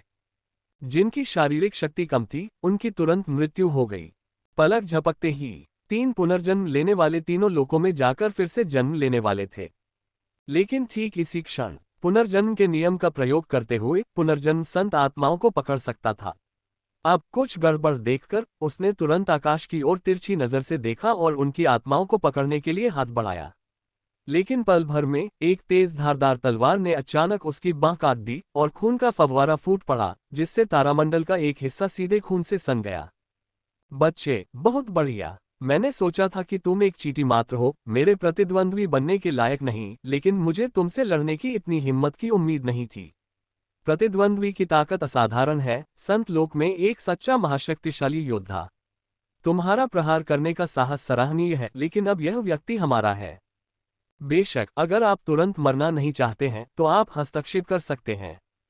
जब अमर नेत्र मार्क्विस और उनके साथी हताशा में थे, यह मानते हुए कि उनकी मृत्यु निकट है और पुनर्जन्म की तैयारी कर रहे थे, तब अनजाने में असीम तारामंडल पहले से ही अंतहीन हत्या के इरादे और रक्त में डूबा हुआ था। अनेक राजाओं के शवों से एक एक करके शक्तिशाली असुर प्रकट हुए। वे सब रक्तपिपासु मुस्कान लिए हुए थे। यद्यपि वे केवल राजा लोक में थे, फिर भी उनसे निकलने वाली हत्या की भावना किसी संत से कम नहीं थी। इस समय उन सभी ने एक साथ पुनर्जन्म संत पर अपनी निगाहें टिका दी। बच्चों, क्या आपने अच्छी तरह से वार्म अप कर लिया है? तार्किक रूप से हम यहाँ सबसे पहले आए थे। आप लोगों को बस वार्म अप करना था। वे सैंडस्टीन को छीन लेंगे। हम उन्हें अपने मुंह से खाना छीनने नहीं दे सकते। अगर हम सावधान नहीं रहे और वे मरकर तीनों लोकों में लौट गए तो हमें इसके लिए जवाबदेह ठहराया जाएगा। रक्त जैसे लाल वस्त्र पहने असुर राजा ने निर्मल दृष्टि से शून्य की ओर देखा। अचानक उनके नुकीले दांत खुल गए और उन्होंने कई सम्राटों और शक्तिशाली योद्धाओं के सिर काट डाले। अपने मुंह के कोने से खून पोंछते हुए उन्होंने निर्मल स्वर में कहा। ये सुनकर अमर नेत्र मार्क्विस ने अविश्वास से उसकी ओर देखा, ये देखकर कि जिस हाथ से उसने अभी अभी तेज धार वाला ब्लेड चलाया था वह अब फट गया था। उस पर इतने गहरे निशान थे कि वे हड्डी तक पहुंच गए थे। ऐसा लग रहा था कि वह हाथ मौके पर ही अपंग हो जाएगा। तुमने एक संत पर हमला करने का परिणाम भुगता, अमर नेत्र मार्क्विस ने घबराकर कहा। वह असुर राजा को युद्ध क्षेत्र में प्रवेश करने से रोकने ही वाला था, लेकिन तभी उसने उसे आकाश की ओर दहाड़ते हुए देखा। प्रत्येक असुर के शरीर पर असाध्य घाव थे, फिर भी वे बेहद उत्साहित थे। शून्य में दौड़ते हुए उनकी आंखें खून से लाल हो गईं। भाड़ में जाओ। असुरों के शक्तिशाली योद्धाओं में से एक ने उसे बाधा मानते हुए सीधे तारामंडल के किनारे पर फेंक दिया और फिर उत्साह से वे एक के बाद एक आगे बढ़े। सभी ने एक साथ तारामंडल आकाश की असंख्य जातियों के संतों पर हमला किया। पुनर्जन्म संत भी उनमें से एक थे। मौत को दावत दे रहे हो। अपनी बाह में अचानक दर्द महसूस करते हुए वह क्रोधित हो गया और जवाबी हमला करने के लिए तैयार हो गया, लेकिन तभी उसने देखा कि असुर राजा उसके सामने प्रकट हो चुका है और भयावह मुस्कान बिखेर रहा है। वर्तमान युग के महान सम्राटों को, जो मौके पर ही मर गए थे, पुनर्जन्म लेते देख उस व्यक्ति ने हल्का सा सिर हिलाया और उसके हाथ में एक रक्त तलवार प्रकट हो गई, मानो वह उसका सिर काटने की तैयारी कर रहा हो। महज एक राजा, फिर भी इतना दुस्साहसी। ये बूढ़ा आदमी तो संत लोक के तीसरे चरण में प्रवेश कर चुका है। तुम्हें मारना कुत्ते को काटने जैसा है। मेरे लिए मर जाओ। पुनर्जन्म संत क्रोधित हो उठे। वे विशाल और असीम शून्य के ऊपर खड़े थे। उनका शरीर फैल रहा था, अंततः 10,000 फीट से भी अधिक ऊंचा हो गया और उनके शरीर पर अनंत नियम प्रकट हो रहे थे। एक गर्जना के साथ शून्य से अनगिनत काले छिद्र उत्पन्न हुए। उसने अचानक निगल लिया और विशाल तारे उसके पेट में समा गए, जिससे उसकी जीवन शक्ति और रक्त एक विशाल सूर्य भट्टी के समान हो गए। उसने पहले असुर राजा द्वारा चलाए गए रक्तधारी तलवार को रोकने के लिए अपना हाथ बढ़ाया, फिर अचानक दूसरे के शरीर को पकड़ लिया। उसके मुंह के कोने पर एक भयावह मुस्कान आ गई, मानो वह दूसरे को पूरा का पूरा अपने पेट में निगलने के लिए तैयार हो रहा हो। अध्याय 1010 अंत तक पहुंचने का सर्वोच्च मार्ग। चूंकि आप सभी साथी दाववादियों का पुनर्तः पुनर्जन्म हो चुका है, इसलिए जो लोग अस्थायी रूप से जीवित हैं वे मेरी सहायता कर सकते हैं। मेरा असुर वंश वध करना पसंद करता है, लेकिन हम मूर्ख नहीं हैं। हमारे सामने जो अस्तित्व है वह संत लोक के तीसरे चरण में प्रवेश कर चुका है, पुनर्तः दिव्य लोक में प्रवेश कर चुका है। यदि कोई अप्रत्याशित घटना न हो तो मैं उसका प्रतिद्वंद्वी नहीं हूं। यदि तुम आत्मविश्वास से भरे हो तो हमसे लड़ सकते हो। हमारे असुर वंश को पुण्य की आवश्यकता नहीं है, हम तुम्हें और भी अधिक दे सकते हैं। असुर राजा की नसें फट गईं। उसकी बांह कसकर पकड़ी गई थी, जिससे उसका खून और हड्डियां चूर चूर हो चुकी थीं, लेकिन इस समय भी वह उत्तेजित होकर चिल्ला रहा था। वर्तमान युग के महान सम्राटों को देखते हुए, जो निरंतर मोर्चे पर लड़ रहे थे, अब तक 50 समकालीन महान सम्राट और असुर एक के बाद एक प्रकट हो चुके थे। वे सभी ऐसे अस्तित्व थे जिन्होंने इस मिशन को अपने हाथ में लिया था। उनमें से हर कोई बेहद उत्साहित था। 7-8 संतों को सामने देखकर उनका उत्साह और भी बढ़ गया। उन्होंने पहले सोचा था कि उनका लक्ष्य केवल 2-3 संत होंगे, लेकिन उन्हें यह उम्मीद नहीं थी कि वहां 7-8 संत मौजूद होंगे और उनमें से एक संत पहले ही संत लोक के तीसरे चरण में प्रवेश कर चुका होगा। यदि वे उसे मार गिराते तो उन्हें कितना पुण्य प्राप्त होता। एक बार के लिए शून्य में प्रकट हुए 30 से अधिक समकालीन महान सम्राट उत्साह से भरे हुए थे। वे सभी अपनी जादुई कलाकृतियों को धारण किए हुए थे और ऐसे हस्त मुद्राएं बना रहे थे मानो वे स्वयं संसार हो, पुनर्तः उदासीन होकर असंख्य नियमों को नियंत्रित कर रहे हों। वे जबरदस्ती पुनर्जन्म संत की ओर बढ़े। उनकी संख्या बहुत अधिक थी। उन्होंने हवा में ही आकृतियां बनाकर दिव्य प्राणियों का रूप धारण कर लिया और जबरदस्ती पुनर्जन्म संत पर आक्रमण किया। मामूली चालें, ज्यादा से ज्यादा, ये सिर्फ राजा का राज्य है। संख्याओं का संचय मेरे लिए कोई मायने नहीं रखता। मैं पुनर्जन्म के निम्न नियमों को नियंत्रित करता हूँ। अपने शरीर को पुनर्जन्म में परिवर्तित कर रहा हूँ। पुनर्जन्म संत ने तिरस्कारपूर्ण ढंग से अपने होंठ सिकोड़े और पल भर में असुर राजा को अपने पेट में समा लिया तथा सीधे सामने खड़े 30 से अधिक समकालीन महान सम्राटों का सामना किया। उनकी शक्ति असाधारण थी। वह लगभग दुनिया के किसी भी व्यक्ति के बराबर शक्तिशाली था। जैसे ही उसने कोई हरकत की, कई समकालीन महान सम्राट बुरी तरह घायल हो गए और उनके शरीर से खून बहने लगा। हालांकि वे एक विशेष संरचना में एकत्रित होकर एक संत को अस्थायी रूप से फंसा सकते थे, लेकिन उनके सामने मौजूद शक्ति वास्तव में असाधारण थी और दुनिया के किसी भी संत को आसानी से नष्ट कर सकती थी। वे केवल राजा के स्तर पर थे, उससे लड़ने की योग्यता ही उनके लिए उत्कृष्ट थी। इसलिए युद्ध क्षेत्र में प्रवेश करते ही कई कमजोर समकालीन महान सम्राट मारे गए। राख में परिवर्तित होने से बचने के लिए उन्होंने अपने भौतिक शरीर का त्याग कर तीनों लोकों में पुनर्जन्म की तैयारी की। लेकिन अहम मौके पर पुनर्जन्म संत ने सबक सीख लिया था। वे कुछ बार खिलखिलाए और अचानक उनका शरीर ढह गया। अनेक दिव्य प्राणियों और समकालीन महान सम्राटों की भयभीत निगाहों के बीच उनका संपूर्ण अस्तित्व एक विशाल ब्लैक होल में परिवर्तित हो गया, जो ब्रह्मांड को निगलने में सक्षम था। उसका घनत्व इतना अधिक था कि वह निराशा से भर गया था। एक दहाड़ के साथ ही करोड़ों तारे उसके शरीर में समा गए।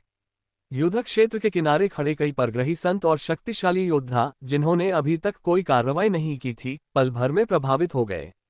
उन्होंने कभी उम्मीद नहीं की थी कि उनका अपना संत इतना क्रूर होगा, दुश्मन से लड़ते हुए अचानक उन्हें ही निगल जाएगा। ऐसा कहा जा सकता है, पुनर्जन्म संत अत्यंत शक्तिशाली थे। उनके संत शरीर का ब्लैक होल में परिवर्तित हो जाना ही इस बात का प्रमाण था कि वहां मौजूद कोई भी उनका विरोध नहीं कर सकता था। वर्तमान युग के महान सम्राट अप्रत्याशित ही थे और उनका सफाया हो गया। उन्हें प्रतिरोध करने का समय भी नहीं मिला। उनकी आत्माएं तीनों लोकों में पुनर्जन्म भी नहीं ले सकी। ब्लैक होल के खिंचाव ने उन्हें पूरी तरह से अपनी ओर खींच लिया था और फिर लगातार सिकुड़ता रहा, उनकी आत्माओं को पूरी तरह से नष्ट करने की तैयारी में। धिक्कार है, ये किस तरह का कानून है? ये तो बहुत ही भयानक है और यह आत्माओं को भी नष्ट कर सकता है। कई साथी दाववादी उसके पेट में गिर चुके हैं। असुर राजा भी मौके पर ही गायब हो गया। काय करते जाओ मत। तीनों लोकों के समकालीन महान सम्राटों ने कभी पीछे हटने का प्रयास नहीं किया। मैं नहीं चाहता कि हम पीछे हटने वाले पहले व्यक्ति हों। अगर यह सचमुच ऐसा है, हम सचमुच सभी महान सम्राटों के लिए शर्मिंदगी का कारण बन जाएंगे। जो भी यहां से जाना चाहता है, उसे यहीं मरना होगा। कम से कम अपने महान सम्राट शरीर को आत्मा विनाश कर लो, अन्यथा आप तीनों लोकों में वापस नहीं लौट सकते। विशाल और असीम शून्य के ऊपर 40 से अधिक समकालीन महान सम्राट गंभीर भावों के साथ पुनर्जन्म संत को देख रहे थे, जो पूरी तरह से करोड़ों फीट में फैले एक ब्लैक होल में परिवर्तित हो चुका था और लगातार संवाद कर रहा था। वे अपने सामने लड़ रहे संत को ठंडे भावों से देख रहे थे और अत्यंत तनाव महसूस कर रहे थे। विशेषकर शूटिंग सन ग्रेट सम्राट, वह और उसके कई साथी एक संत को घेर कर ले गए थे। इस समय वह लगातार तीर चला रहा था, जिससे आकाश और पृथ्वी में सूर्य पूरी तरह से नीचे आ रहा था और पृथ्वी एक सर्व समावेशी धातु का पिघलने का पात्र बन रही थी। उसका उद्देश्य इस शक्तिशाली शत्रु को बलपूर्वक मार डालना था, लेकिन उन्हें कभी उम्मीद नहीं थी कि पुनर्जन्म संत के पास इतनी अपार शक्ति होगी। उनका शरीर एक ब्लैक होल में परिवर्तित हो गया और यह ब्लैक होल असाधारण था, जिसमें असंख्य नियम समाहित थे और लगभग दुनिया की हर चीज को निगलने में सक्षम था। इस प्रकार निरंतर विस्तार की विधि को अपनाते हुए पलक झपकते ही उसके शरीर द्वारा निर्मित ब्लैक होल एक तारामंडल से भी अधिक शक्तिशाली हो गया और उसने उनके द्वारा उसमें डाली गई संरचनाओं को तुरंत समाहित कर लिया। यदि वे समय रहते इसे बाधित नहीं करते तो वे सचमुच बिना किसी दफन स्थान के मर सकते थे। यदि पुनर्जन्म संत उन पर हमला न भी करें तो भी साधनों और नियमों के अभाव में वे केवल युद्ध के अनुभव के बल पर ही संत से लड़ेंगे। हालांकि अंततः उनका प्रतिद्वंदी एक संत ही होगा, एक व्यक्ति ही एक ब्रह्मांड के समान होगा और उनके नियम लगभग असीमित होंगे। अंततः वो उन्हें एक एक करके मार डालेंगे। ऐसा कहा जा सकता है जिस क्षण पुनर्जन्म संत ने अपनी चाल चली, तीनों लोकों के वर्तमान युग के महान सम्राट पूर्णतः प्रतिकूल स्थिति में आ गए। Phoenix fall method. जैसे ही वर्तमान युग के महान सम्राटों ने दबाव महसूस किया, युद्ध क्षेत्र के एक कोने में महारानी हुआन फैंग ने बलपूर्वक एक चाल चली। उनके कोमल सुंदर हाथ आकाश में तैरने लगे और 10,000 फुट ऊंचे दिव्य फीनिक्स में परिवर्तित हो गए, जो आकाश और पृथ्वी में विचरण करने लगा। उसने पलक झपकते ही सामने खड़े परग्रही जाति के संत को झुलसा दिया। उसे चीखते देख उसने अचानक एक कोमल चीख निकाली। उसके शाही वस्त्र ने आकाश और पृथ्वी को ढक लिया, जिससे प्रतिद्वंद्वी तुरंत बंध गया और फिर उसने तलवार से उसके सिर में वार कर दिया। पल भर में संत का शरीर नष्ट हो गया और उसकी आत्मा ने भागने की कोशिश की, लेकिन दिव्य फीनिक्स अग्नि लगातार जलती रही। विरोधी की अविश्वास भरी निगाहों के सामने इस परग्रही जाति के संत की मृत्यु बिना दफन स्थान के हो गई। यद्यपि उनकी आत्मा का एक अंश शेष रह गया था, महारानी हुआन फैंग ने अचानक उसे फेंक दिया और विरोधी को जबरन तीनों लोकों के पुनर्जन्म में भेज दिया। इसके बाद तीनों लोकों के महान सम्राटों ने वास्तव में एक संत का वध कर दिया था। हालांकि ऐसी परिस्थितियों में भी वे नुकसान में थे। उनके सामने सिर्फ एक नहीं बल्कि 8 एलियन जाति के संत थे। हालांकि उन्होंने एक को मार गिराया था, फिर भी 7 बचे थे और पुनर्जन्म संत तो और भी अधिक शक्तिशाली था। वे लगभग उसका मुकाबला करने में असमर्थ थे। कुछ समय के लिए राजतंत्र के कई समकालीन महान सम्राट कड़वी मुस्कान से खुद को रोक नहीं पाए। उन्हें समझ नहीं आ रहा था कि अंतरिक्ष केवल 50 समकालीन महान सम्राटों को ही तारामंडल में प्रवेश करने की अनुमति क्यों देता है। अगर हजारों एक साथ आ सकते तो सामने मौजूद इस पुनर्जन्म संत से आसानी से निपटा जा सकता था। हालांकि केवल 50 समकालीन महान सम्राटों के साथ वे सामने मौजूद शेष 7 संतों का पूर्णतः नाश नहीं कर सकते थे। इतना ही नहीं, उन्होंने 2 मानव संतों की आत्माओं को भी नियंत्रित किया था। हालांकि उनकी ताकत मूल ताकत की आधी ही रह गई थी। उन्होंने कभी कभी कई समकालीन महान सम्राटों की हत्या कर दी थी, जिससे उन्हें वाकई परेशानी हुई। सिर्फ एक को मारना काफी नहीं है, कुछ और लोगों को मार डालो।